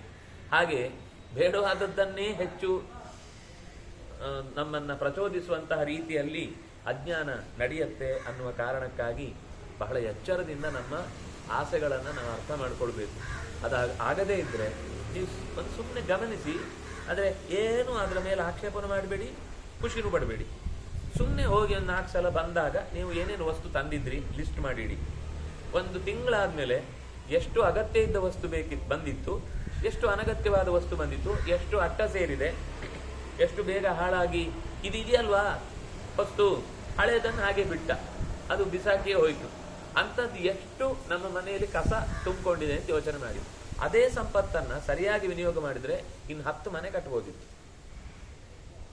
ಅಂದ್ರೆ ಸುಮ್ಮನೆ ಮನೆ ಅನ್ನೋ ಶಬ್ದದಲ್ಲಿ ತಾತ್ಪರ್ಯ ಮನೆಗೆ ಬೇಕಾದಷ್ಟು ವಸ್ತುಗಳನ್ನು ತರಬಹುದಿತ್ತು. ಅಂದ್ರೆ ಈ ತರ ನಮಗೆ ಯಾವುದು ಬೇಕು ಯಾವುದು ಬೇಡ ಅಂತ ನಿರ್ಧಾರ ಮಾಡೋ ಶಕ್ತಿ ಕೊರತೆ ಆದಾಗಲೆಲ್ಲ ಈ ತರದ ವಸ್ತುಗಳ ಬೇಡವಾದ ಸಂಗ್ರಹ ಇನ್ನೊಂದು ಕಡೆ ಆಗ್ತಾ ಇರುತ್ತೆ. ಒಳ್ಳೇದು ಆಗ್ತಾ ಇರುತ್ತೆ, ಕೆಟ್ಟದ್ದು ಆಗ್ತಾ ಇರುತ್ತೆ. ಹೊಸ ಯೋಚನೆಗಳಿಂದ ಯಾವುದರಿಂದ ಹೆಚ್ಚು ಒಳ್ಳೇದಾಗುತ್ತೋ ಅದು ಶಾಶ್ವತ ಅನ್ನೋ ದೃಷ್ಟಿಯಲ್ಲಿ ಹಿಂದಿನವರು ಅದನ್ನು ಒಪ್ಪಿಕೊಂಡ್ರು. ಒಂದು ಕರ್ಮದಿಂದ ಒಳ್ಳೇದು ಆಗುತ್ತೆ, ಒಂದು ಕರ್ಮದಿಂದ ಕೆಟ್ಟದ್ದು ಆಗುತ್ತೆ. ಮಾಲ್ಗಳನ್ನು ನಿಲ್ಲಿಸಿದ್ರೆ ಅವ್ರ ತಕ್ಷಣ ಆಕ್ಷೇಪ ಏನು ಅಂತಂದ್ರೆ, ನೋಡಿ ನಮ್ಮ 50 ಜನರ ಕೆಲಸ ಹೋಯ್ತು ಅಂತಾರೆ. ಇಲ್ಲಿ ನೀವು 1000 ಜನ ಕೆಲಸ ತೆಗೆದದ್ದು ಯಾರು ಹೇಳೋದು? ಯಾರು ಅದಕ್ಕೆ ಆಕ್ಷೇಪ ಮಾಡಿದ್ರು? ಅದು ಮಾತೇ ಆಡುದಿಲ್ಲ. ಯಾಕೆಂದ್ರೆ ಪಾಪ ಅವ್ರು ಯಾರಿಗೂ ಧ್ವನಿಯೇ ಇಲ್ಲ. ನಮ್ಮ ಆಕ್ರೋಶಗಳು ಆಕ್ಷೇಪಗಳು ಈ ಹೋಟೆಲ್ನಲ್ಲಿ ಕೂತ್ಕೊಂಡು ಸಮಸ್ಯೆ ಮಾತಾಡೋರ ಹತ್ರ ಯಾವುದು ಸಿದ್ಧ ಆಗಲ್ಲ. ಜನರ ಮಧ್ಯಕ್ಕೆ ಬಂದು ಅವ್ರಿಗೆ ನಿಜವಾಗಿ ಏನ್ ಕಷ್ಟ ಆಗ್ತಾ ಇದೆ ಅಂತ ತಿಳ್ಕೊಂಡು ಮಾತಾಡಿದ್ರೆ ಮಾತ್ರ ಅದು ನಿಜವಾಗಿ ಸಾಲ್ವ್ ಆಗುತ್ತೆ. ಇವರು ಅಲ್ಲಿ ಕೂತ್ಕೊಂಡು ತಿಂತಾ ಇರ್ತಾರೆ, ತಿಂದು ಪ್ರಾಣಿಗಳಿಗೆ ತೊಂದರೆ ಆಗ್ತಾ ಇದೆ, ಮಳೆ ಬರ್ತಾ ಇದೆ, ಬಿಸಿಲು ಬರ್ತಾ ಇದೆ, ಪಟಾಕಿ ಸಿಡಿಸ್ಬೇಡಿ. ಇವರು AC ಹಾಲಲ್ಲಿ ಕೂತ್ಕೊಂಡು ಉಪನ್ಯಾಸ, ಮರ ಕಡಿಬೇಡಿ. ನೀವು ಒಂದ್ಸರ್ತಿ ಹೋಗಿ ಆ ದಾರಿಯಲ್ಲಿ ಎಷ್ಟು ಕಷ್ಟ ಇದೆ, ಹೇಗಿರುತ್ತೆ ಪರಿಸ್ಥಿತಿ ಅಂತ ಆಮೇಲೆ ಮಾತಾಡಿ. ಫೀಲ್ಡ್ ವರ್ಕೇ ಇಲ್ಲದೆ ಮನೆಯಲ್ಲೇ ಕೂತ್ಕೊಂಡು ಅದರ ಬಗ್ಗೆ ಉಪನ್ಯಾಸ ಮಾಡಿದ್ರೆ ಏನು ಉಪಯೋಗ ಆಗಲ್ಲ ಅನ್ನುವ ದೃಷ್ಟಿಯಿಂದ ಒಂದು ಕೆಲಸದಿಂದ ಒಳ್ಳೇದು ಕಾಣುತ್ತೆ, ಕೆಟ್ಟದ್ದು ಕಾಣುತ್ತೆ. ನಮ್ಗೇನು ಅಂದ್ರೆ ನಮ್ಗೆ ಬೇಕಾದನ್ನ ಒಳ್ಳೇದನ್ನ ತೋರಿಸಿ ಇದೇ ದೊಡ್ಡ ಪ್ರಯೋಜನ ಅಂತಲೂ ಹೇಳಲಿಕ್ಕಾಗತ್ತೆ. ನಮ್ಗೆ ಇಷ್ಟವಾಗದ ಒಂದೇ ಸಣ್ಣ ದೋಷವನ್ನು ತೋರಿಸಿ ಇದರಿಂದ ಇಷ್ಟ ಅನರ್ಥ ಆಗುತ್ತೆ ಅಂತ ಹೇಳಲಿಕ್ಕೂ ಬರುತ್ತೆ. ಬುದ್ಧಿವಂತಿಕೆ ಗೆಲ್ಲುತ್ತೆ ಹೊರತು ಸತ್ಯ ಗೆಲ್ಲಲ್ಲ. ಸತ್ಯ ಗೆಲ್ಲಬೇಕು ಅಂದ್ರೆ ಅದರ ಆಮೂಲಾಗ್ರವಾದ ಪರಿಚಯ ಇರಬೇಕು. ಆ ಆಮೂಲಾಗ್ರ ಪರಿಚಯ ಇರಬೇಕು ಅಂದ್ರೆ ಶಾಸ್ತ್ರದ ಜ್ಞಾನ ಚೆನ್ನಾಗಿರ್ಬೇಕು. ಶಾಸ್ತ್ರ ಅಂದ್ರೆ ವೇದಾಂತ ಅಂತಲ್ಲ, ಒಟ್ಟು ಪ್ರಪಂಚದ ವಸ್ತುವಿನ ಆಗು ಹೋಗುಗಳಿಂದ ಯಾರ್ಯಾರಿಗೆ ಏನೇನು ರೀತಿಯಿಂದ ಇದರ ಲಾಭಗಳು ನಷ್ಟಗಳು ಉಂಟಾಗ್ತಾ ಇದೆ ಅಂತ ತಿಳಿದು ಮಾತಾಡುವವನಾದಾಗ ಅವನದ ಯಥಾವತ್ ಸ್ಥಿತಿಯನ್ನ ಅನುಸಂಧಾನ ಮಾಡ್ಲಿಕ್ಕಾಗುತ್ತೆ. ಧೃತರಾಷ್ಟ್ರ ಮತ್ತೆ ಕೇಳ್ತಾನೆ, ಎಲ್ಲರೂ ಅವರವರ ಧರ್ಮಕ್ಕೆ ಅನುಗುಣವಾಗಿ ತಾನೇ ಮೇಲಿನ ಲೋಕಗಳನ್ನು ಹೊಂದುವುದು. ತೇಷಾಂ ಕ್ರಮಾನ್ ಕಥಯ ತೇಪಿ ಚಾನ್ಯಾನ್ ನೈತದ್ ವಿದ್ವನ್ ವೇತ್ತುಮಿಚ್ಛಾಮಿ ಕರ್ಮ. ಮತ್ತೆ ಹೇಳ್ತಾನೆ, ಕರ್ಮಗಳ ಫಲಕ್ಕೆ ಅನುಗುಣವಾಗಿ ಬೇರೆ ಬೇರೆ ಲೋಕಗಳುಂಟು ಅಂತ ಹೇಳ್ತಾರೆ. ಉತ್ತಮವಾದ ಕರ್ಮವನ್ನು ಮಾಡಿದ್ದಕ್ಕಾಗಿ, ಸ್ವಧರ್ಮವನ್ನು ಆಚರಿಸಿದ್ದಕ್ಕಾಗಿ, ನಿಷ್ಕಾಮ ಕರ್ಮವನ್ನು ಮಾಡಿದವರಿಗಾಗಿ ಉತ್ತಮ ಗತಿ ಇದೆ ಅಂತನೂ ಇದೆ. ಉತ್ತಮ ಗತಿಯಲ್ಲಿ 2 ತರ. ನಾವು ಯಾವುದನ್ನು ಉತ್ತಮ ಅಂತ ಅನ್ಕೊಳ್ತೇವೆ ಅದರ ಮೇಲೆ ಡಿಪೆಂಡ್. ನಮಗೆ ಸ್ವರ್ಗವೇ ಉತ್ತಮ ಅಂತ ಅನ್ಸಿದ್ರೆ ಅದು ಉತ್ತಮ ಗತಿ. ನಮ್ಗೆ ಸ್ವರ್ಗಕ್ಕಿಂತ ಆಚೆಗೂ ಒಂದು ಗತಿ ಇದೆ ಅಂತ ಎಚ್ಚರ ಆದ್ರೆ ಅದು ಇನ್ನೂ ಉತ್ತಮ ಗತಿ. 2 ತರದ ಕಾಮ್ಯ ಕರ್ಮಗಳ ಫಲ, ನಿಷ್ಕಾಮವಾದ ಕರ್ಮಗಳ ಫಲ ಎರಡೂ ಹೇಳತ್ತಲ್ವಾ. ನನಗೆ ಈ ವಿಚಾರಗಳ ಬಗ್ಗೆ ಇನ್ನೂ ತಿಳ್ಕೊಳ್ಬೇಕು ಅಂತಿದೆ. ಉತ್ತಮ ಗತಿ ಅಂದ್ರೆ ಯಾವುದು, ನಿಷ್ಕಾಮ ಕರ್ಮದವರಿಗೆ ಯಾವ ರೀತಿ ಆಗುತ್ತೆ ಅಂತ ಹೇಳಿದಾಗ ಧೃತರಾಷ್ಟ್ರನಿಗೆ ಮತ್ತೆ ವಿವರಿಸಿ ಹೇಳ್ತಾನೆ, ಯೇಷಾಂ ವ್ರತೇಥ ವಿಸ್ಪರ್ಧಾ ಬಲೆ ಬಲವತಾಮಿಹ ತೇ ಬ್ರಾಹ್ಮಣ ಇತ ಪ್ರೇತ್ಯ ಸ್ವರ್ಗೇ ಯಾಂತಿ ಪ್ರಕಾಶಿತಾಂ. ಯಾರು ಸ್ಪರ್ಧೆಗಿಲ್ಲದೆ ಕೇವಲ ಅದನ್ನ ಶ್ರದ್ಧೆಯಿಂದ ಮಾಡ್ತಾರೋ ಅಂಥವರು ಸ್ವರ್ಗೇ ಪ್ರಕಾಶತಾಂ ಯಾಂತಿ, ಉತ್ತಮವಾದ ಲೋಕವನ್ನು ಹೊಂದುತ್ತಾರೆ. ಜ್ಞಾನಿಗಳಾಗಿದ್ರೆ ಇತಃ ಪ್ರೇತ್ಯ, ಇಲ್ಲಿಂದ ಸರಿಯಾಗಿ ತೆರಳಿ ಸ್ವರ್ಗವನ್ನು ಹೊಂದುತ್ತಾರೆ. ಯೇಷಾಂ ಧರ್ಮೇಚ ವಿಸ್ಪರ್ಧಾ ತೇಷಾಂ ತಜ್ಞಾನ ಸಾಧನ. ವಿಸ್ಪರ್ಧಾ ಅಂದ್ರೆ ಸ್ಪರ್ಧೆಗೆ ಮಾಡದೆ, ಅಂದ್ರೆ ಅವ್ರು ಮಾಡ್ತಾರೆ ಅಂತ ಮಾಡದೇ ಇರು, ಮಾಡಬೇಕು ಅದರಿಂದ ಮಾಡುದು. ಈ ತರ ಯಾರು ಕರ್ಮ ಮಾಡ್ತಾನೆ ಅದು ನಿಷ್ಕಾಮ ಆಗುತ್ತೆ. ಪಾಂಡವರನ್ನ ಅನುಸರಿಸಿ ದುರ್ಯೋಧನನು ಕೂಡ ಪುಂಡರೀಕ ಯಾಗ ಮಾಡಿದ. ಅವನು ಯಾಗದ ಉದ್ದೇಶ ಇದ್ದದ್ದು ಯಾಗ ಮಾಡಬೇಕು ಅಂತಲ್ಲ. ಪಾಂಡವರು ಈ ಯಾಗದಿಂದ ಪ್ರಸಿದ್ಧಿ ಹೊಂದಿದ್ದಾರೆ, ನಾನೂ ಕೂಡ ಈ ಯಾಗ ಮಾಡಿ ಪ್ರಸಿದ್ಧಿ ಹೊಂದಿ ಜನರಿಗೆ ಅತ್ಯಂತ ಹತ್ತಿರದವನು ತನಿಸಿಕೊಳ್ಬೇಕು ಅನ್ನೋದು ಅಷ್ಟೇ ಅವನ ಯೋಚನೆ ಇದ್ದದ್ದು. ಇದು ಸ್ಪರ್ಧೆಯಿಂದ ಮಾಡಿದ ಕರ್ಮ. ವಿಸ್ಪರ್ಧೆಯಿಂದ ನನ್ನ ಕರ್ತವ್ಯ ನಾನು ಮಾಡ್ತೇನೆ, ನನಗದರಿಂದ ಖುಷಿ ಆಗುತ್ತೆ, ನಾನು ಆ ಕರ್ಮ ಮಾಡೋದ್ರಿಂದ ನನಗೊಂದು ಸಮಾಧಾನ ಆಗುತ್ತೆ ಅಂತ ಯಾರು ಮಾಡ್ತಾನೋ ತಜ್ಞಾನ ಸಾಧನ. ಅದು ಜ್ಞಾನಕ್ಕೆ ಸಾಧನವಾಗುತ್ತೆ. ಒಂದೇ ಕರ್ಮ ಉದ್ದೇಶ ಸರಿ ಇದೆಯೋ ಕೆಟ್ಟದಿದೆಯೋ ಅನ್ನೋದ್ರ ಮೇಲೆ ಅದು ಉತ್ತಮ ಲೋಕವನ್ನು ಕೊಡುತ್ತೋ ಅಥವಾ ಮತ್ತೆ ತಿರುಗಿ ಬರುವಂತಹ ಸ್ವರ್ಗಾದಿಗಳ ಫಲವನ್ನೇ ಕೊಡುತ್ತೋ ಅನ್ನೋದು ಗೊತ್ತಾಗುತ್ತೆ. ತೇ ಬ್ರಾಹ್ಮಣ ಇತೋ ಮುಕ್ತಾಹ ಸ್ವರ್ಗಂ ಯಾಂತಿ ತ್ರಿವಿಷ್ಟಪಂ. ಇಲ್ಲಿಂದಲೂ ಬಿಡುಗಡೆ ಆಗ್ತಾರೆ, ಸ್ವರ್ಗವನ್ನು ಕೂಡ ಬಯಸದೇನೆ ಅದು ತಾನಾಗಿ ಸಿಗುತ್ತೆ. ಹಾಗಾಗಿ ತಸ್ಯ ಸಮ್ಯಕ್ ಸಮಾಚಾರಂ ಆಹುರ್ವೇದ ವಿದೋ ಜನಾ ನೈನಂ ಮನ್ಯೇತ ಭೂಯಿಷ್ಟಂ ಬಾಹ್ಯಮಾಭ್ಯಂತರಂ ಜನಂ. ಆದ್ರಿಂದ ಯತ್ರ ಮನ್ಯೇತ ಭೂಯಿಷ್ಟಂ ಪ್ರಾವೃಷೀವ ತೃಣೋದಕಂ ಅನ್ನಂ ಪಾನಂ ಬ್ರಾಹ್ಮಣಸ್ಯ ತಜ್ಜೀವೇತ್ ನಾನು ಸಂಜ್ವರೇತ್.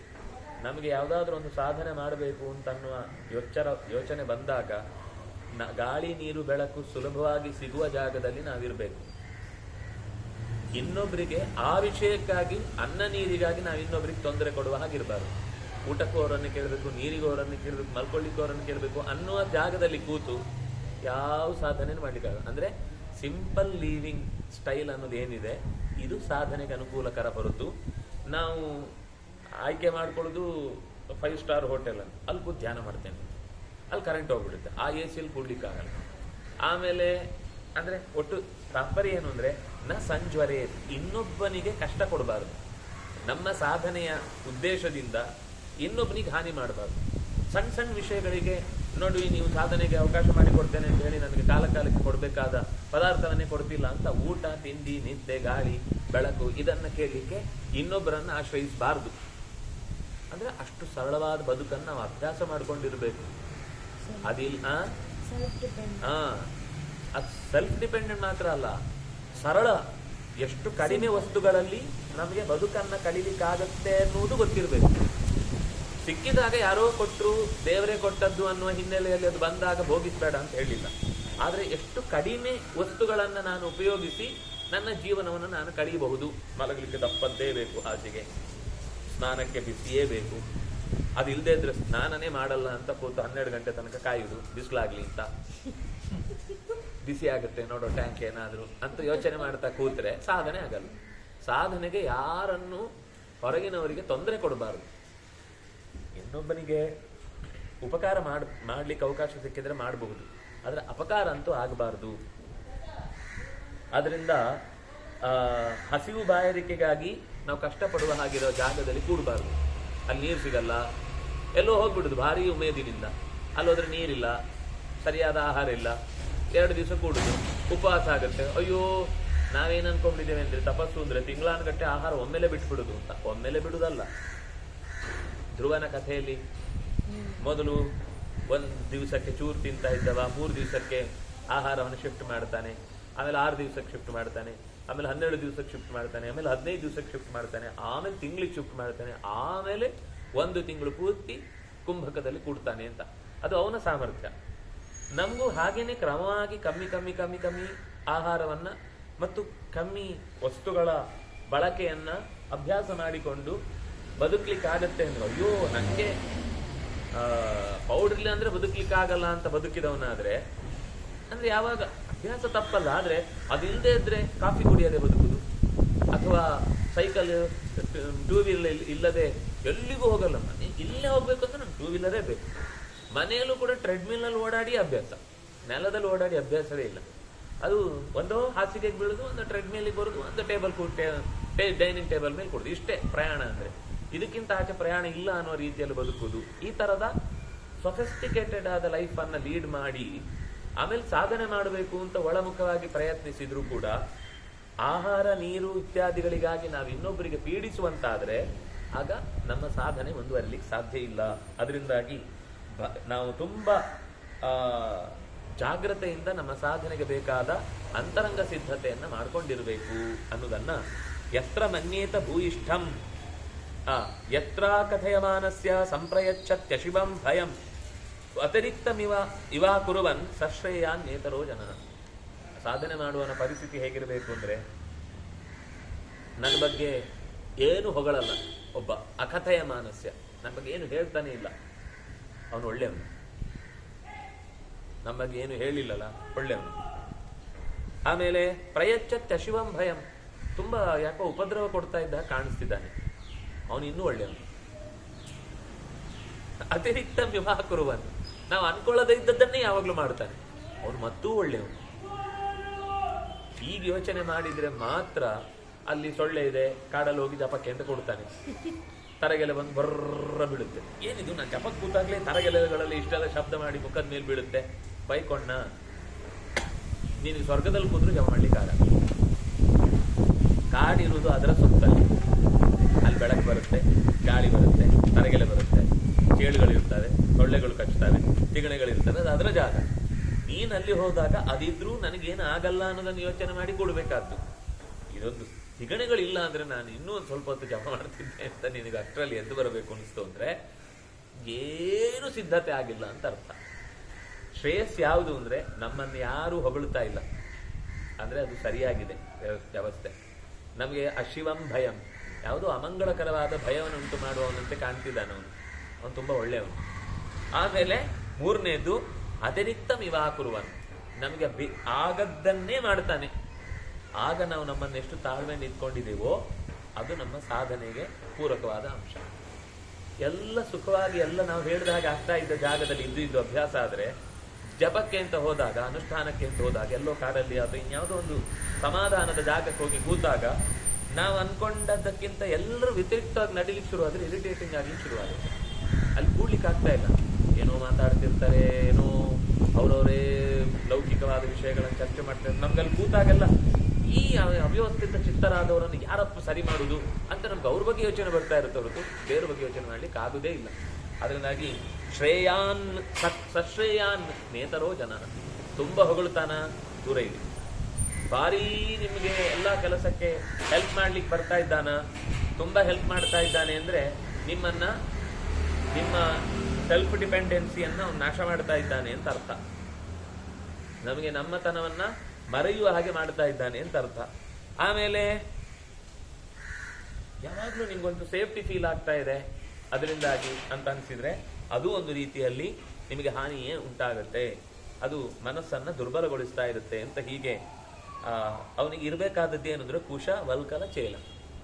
ಬ್ರಹ್ಮಸ್ವ ಯಾವುದು ಅಂದ್ರೆ ದರ್ಭೆ, ಉಡ್ಲಿಕ್ಕೊಂದು ಅಜಿನ ಚರ್ಮ ಯಾವುದಾದ್ರೂ ಪ್ರಾಣಿದ್ದು. ಇಲ್ಲಿ ನೀವು ಇಸ್ತ್ರಿ ಮಾಡಿ ಕೊಟ್ಟ ಪದಾರ್ಥ ಯಾರು ಕೊಡಲ್ಲ. ಅಲ್ಲಿ ಏನ್ ಸಿಗುತ್ತೋ ಅಷ್ಟ್ರಲ್ಲಿ ಮೈ ಚಳಿ ಬೆಚ್ಚಗೆ ಮಾಡ್ಕೊಳ್ಬೇಕು, ಮಲಗ್ಲಿಕ್ಕೆ ರಕ್ಷಣೆ ಮಾಡ್ಕೊಳ್ಬೇಕು. ಇಷ್ಟರಿಂದನೇ ಬದುಕ್ಲಿಕ್ಕೆ ನನಗಾಗತ್ತೆ, ನಾನು ಸುಖವಾಗಿರ್ತೇನೆ, ಬದುಕ್ಲಿಕ್ಕಾಗತ್ತೆ ಅಂತ ಹಠದಲ್ಲಿ ಬದುಕುದಲ್ಲ. ಅದು ಕಂಫರ್ಟ್ ಆಗಿರ್ಬೇಕು, ಆನಂದವಾಗಿದ್ದೇನೆ, ಏನಿಲ್ಲ ಹಾಗಿರ್ತಾರೆ. ನಾನು ಈ ಮಾತನ್ನ ಓದುವಾಗಲ್ಲ ನನಗೆ ಅನ್ಸಿದ್ದೇನು ಅಂದ್ರೆ, ಕೋಟ್ಯಧೀಶ್ವರರಾಗಿದ್ರು ಆ ಕಾಲದಲ್ಲಿ ಅವರು ಒಂದು ಕೌಪಿನದಲ್ಲಿ ಇರ್ತಿದ್ರು. ಅವ್ರು ಸ್ನಾನ ಮಾಡುವಾಗ ನಮ್ಮಲ್ಲಿ ಇಲ್ಲಿ ಈಗ ಕೋಣೆಯಲ್ಲಿ ಹಾಕಿ ಬೀಗ ಹಾಕಿ ನಾವು ಸ್ನಾನ ಮಾಡ್ತೀವಲ್ಲ, ಆ ದೊಡ್ಡ ಮನುಷ್ಯರೆಲ್ಲರೂ ಕೂಡ ತೋಟದ ತುದಿಯಲ್ಲಿ ಈ ಅಡಿಕೆ ಮರದ, ತೆಂಗಿನ ಮರದ ಕಟ್ಟೆ ಇರುತ್ತಲ್ಲ ಅಲ್ಲಿ ಸ್ನಾನ ಮಾಡುದು. ಯಾಕಂದ್ರೆ ತನ್ನ ಸ್ನಾನದಿಂದ ನೀರು ಆ ಮರಕ್ಕೆ ಉಪಯೋಗ ಅಂತ. ಇವತ್ತು ಇಲ್ಲಿ ಸ್ನಾನ, ನಾಳೆ ಅಲ್ಲಿ ಸ್ನಾನ, ನಾಳೆ ಇನ್ನೊಂದು ಸ್ನಾನ, ಕಟ್ಟೆಗಳೊಂದು 2-3 ಕರೆ ಇಟ್ಟಿರುತ್ತೆ, ಎಲ್ಲಿ ಬೇಕೋ ಅಲ್ಲಿ ಸ್ನಾನ ಮಾಡ್ತಾ ಇರ್ತಾರೆ. ಅವರಿಗೆ ಎಲ್ಲ ನೋಡ್ತಾರೆ, ಬಿಡ್ತಾರೆ, ಏನು ಒಂಥರ ಅವಮಾನನೇ ಇಲ್ಲ, ಅವ್ರು ಆರಾಮಾಗಿರ್ತಾರೆ. ಯಾಕಂದ್ರೆ ಅವ್ರು ಅಷ್ಟೇ ಬದುಕು. ನಾನು ಹೇಳುದು ಕೇವಲ ಸ್ನಾನ ಮಾಡುವಾಗ ಅಂತಲ್ಲ, ಇಡೀ ದಿವಸ ನಮ್ಮ ಪೇಜಾವರ ಈಗಿನ ಶ್ರೀಪಾದರ ಹಿರಿಯರು ಅವ್ರದ್ದು ಇದ್ದಿದ್ದು ಒಂದು ಸಣ್ಣ ಅಡ್ಡಪಂಚ ಅಷ್ಟೇ. ಯಾವತ್ತೂ ಅವರೊಂದು ಎಲ್ಲೋ ವಿಶೇಷ ಅವರನ್ನು ಹೊರಗಡೆ ಕಾರ್ಯಕ್ರಮಕ್ಕೆ ಕರೆದ್ರೆ ಅವರು ದೊಡ್ಡ ಕಟ್ಟೆಗಿಟ್ಟರು. ಸಿಕ್ಕಾಬಟ್ಟೆ ತೋಟ ಗದ್ದೆಗಳೆಲ್ಲ ಇದ್ದು ಅವರು ಕೃಷಿಯಲ್ಲಿ ತುಂಬಾ ಪಳಗಿದವರು. ಅಷ್ಟು ದೊಡ್ಡ ಜಾಗದ ಓನರ್ ಆಗಿದ್ರು. ಅವರ ತಿರುಗಿ 2-3 ಬಟ್ಟೆ. ಇದು ಒಬ್ಬರ ಕತೆ ಅಲ್ಲ, ನಾನು ಹೇಳ್ತಾ ಇರೋದು ಹಳಬರಿ ಎಲ್ಲರ ಕಥೆನೂ ಹೀಗೆ. ಶ್ರೀಮಂತರು ಆದ್ರೆ 2 ತುಂಡು ಬಟ್ಟೆ, ಅದನ್ನೇ ಮಡಚಿ ಜೋಪಾನ ಮಾಡಿದ್ರು. ನಮ್ಗೆ ಅದು ದೊಡ್ಡವ್ರ ಜೊತೆಗೆ ಹೋದಾಗ ಇಷ್ಟೇ ಅನುಭವ ಆಗ್ತಾ ಇದ್ದಿದ್ದು. ನಮ್ಮ ಬ್ಯಾಗಲ್ಲಿ ಪುಸ್ತಕ ಬಿಟ್ರೆ 2 ಬಟ್ಟೆ ಇಟ್ಕೊಳ್ಬೋದಿತ್ತು. ಇಡೀ ದಿವಸ 2 ಬಟ್ಟೆ, ತಿಂಗ್ಳುಗಟ್ಲೆ 2 ಬಟ್ಟೆ 3 ಬಟ್ಟೆ. ನಮ್ಗೆ ಇವತ್ತೇನಂದ್ರೆ ಅಯ್ಯೋ ಹಾಗೆ ಬದುಕುದಂದ್ರೆ ಸಾಧ್ಯನಾ? ನಮ್ಗೆ ದಿನಕ್ಕೆ ಫ್ರೆಶ್ ಕಂಫರ್ಟ್ ಹಾಕಿ ಅದನ್ನು ತೊಳೆದು ಕಲರ್ ಇದೆಲ್ಲ ಹಾಕಿ ಪರಿಮಳ ಬರುವಾಗಿದ್ರೆ ಮಾತ್ರ ಅದು ಬಟ್ಟೆ, ಇಲ್ಲಾಂದ್ರೆ ಕೆಟ್ಟೆ ಅಂತ ತಲೆ ಕೆಟ್ಟು ಹೋಗ್ಬಿಡುತ್ತೆ.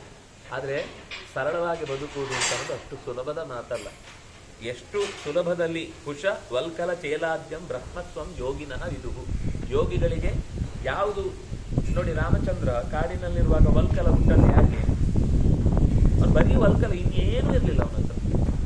2 ಬಟ್ಟೆ ಜೊತೆ ನಾರಿನ ಮಡಿ ಅಷ್ಟನ್ನೇ ಇಟ್ಕೊಂಡು ಧನುಸ್ಸಿತ್ತು. ಅದು ಕ್ಷತ್ರಿಯನಾದ್ರಿಂದ ಬಿಡ್ಲಿಕ್ಕೆ ಆಗ್ಲಿಲ್ಲ. ಜಟೆ ಇತ್ತು, ಅದನ್ನು ಕೂದಲು ಕಟ್ಟಿಕೊಂಡು ಬಿಟ್ಟ, ವೃಕ್ಷದ ಕ್ಷೀರ ಹಾಕಿ, ಇನ್ನೇನು ಇಲ್ಲ. ಸೀತೆಗೆ ವ್ಯವಸ್ಥೆ ಇತ್ತು. ಯಾಕೆ ಅಂತಂದ್ರೆ ಅವಳು ಅರಮನೆಯಿಂದ ಬಂದವಳು ಮಾವನೇ ಹಠ ಮಾಡಿ ಅವಳಿಗೆ ನೀನು ಹಾಗೆ ವಲ್ಕಲ ಉಡಬಾರ್ದು, ಇದು ನಾನು ಇನ್ಸಿಸ್ಟ್ ಮಾಡ್ತೇನೆ, ನೀನು ಇದನ್ನೇ ತಗೊಂಡು ಹೋಗ್ಬೇಕು ಅಂತ ವಾಹನದಲ್ಲಿ ಕೊಟ್ಟು ಕಳುಹಿಸಿದ್ದು. ಅವಳು ತಯಾರಿದ್ದು, ಅವಳಿಗೆ ಗೊತ್ತಿರ್ಲಿಲ್ಲ ಅಷ್ಟೇ ಪಾಪ, ಮೊದಲು ಬಾರಿ ಅದನ್ನು ಹೇಗೆ ಉಡುದು ಅಂತೆಲ್ಲ ಪ್ರಶ್ನೆ ಆಯ್ತು. ಆದ್ರೆ ಎಲ್ಲರೂ ಬೈದಾಗ ಅವಳು ಹಾಗೆ ಬಂದು. ಆದ್ರೆ ರಾಮನಾಗ್ಲಿ ಲಕ್ಷ್ಮಣನಾಗ್ಲಿ ಕೊನೆಗೆ ಭರತ, ಅವನಿಗೇನಿತ್ತು, ಅರಮನೆಯಲ್ಲಿ ಇರ್ಬೋದಿತ್ತಲ್ಲ.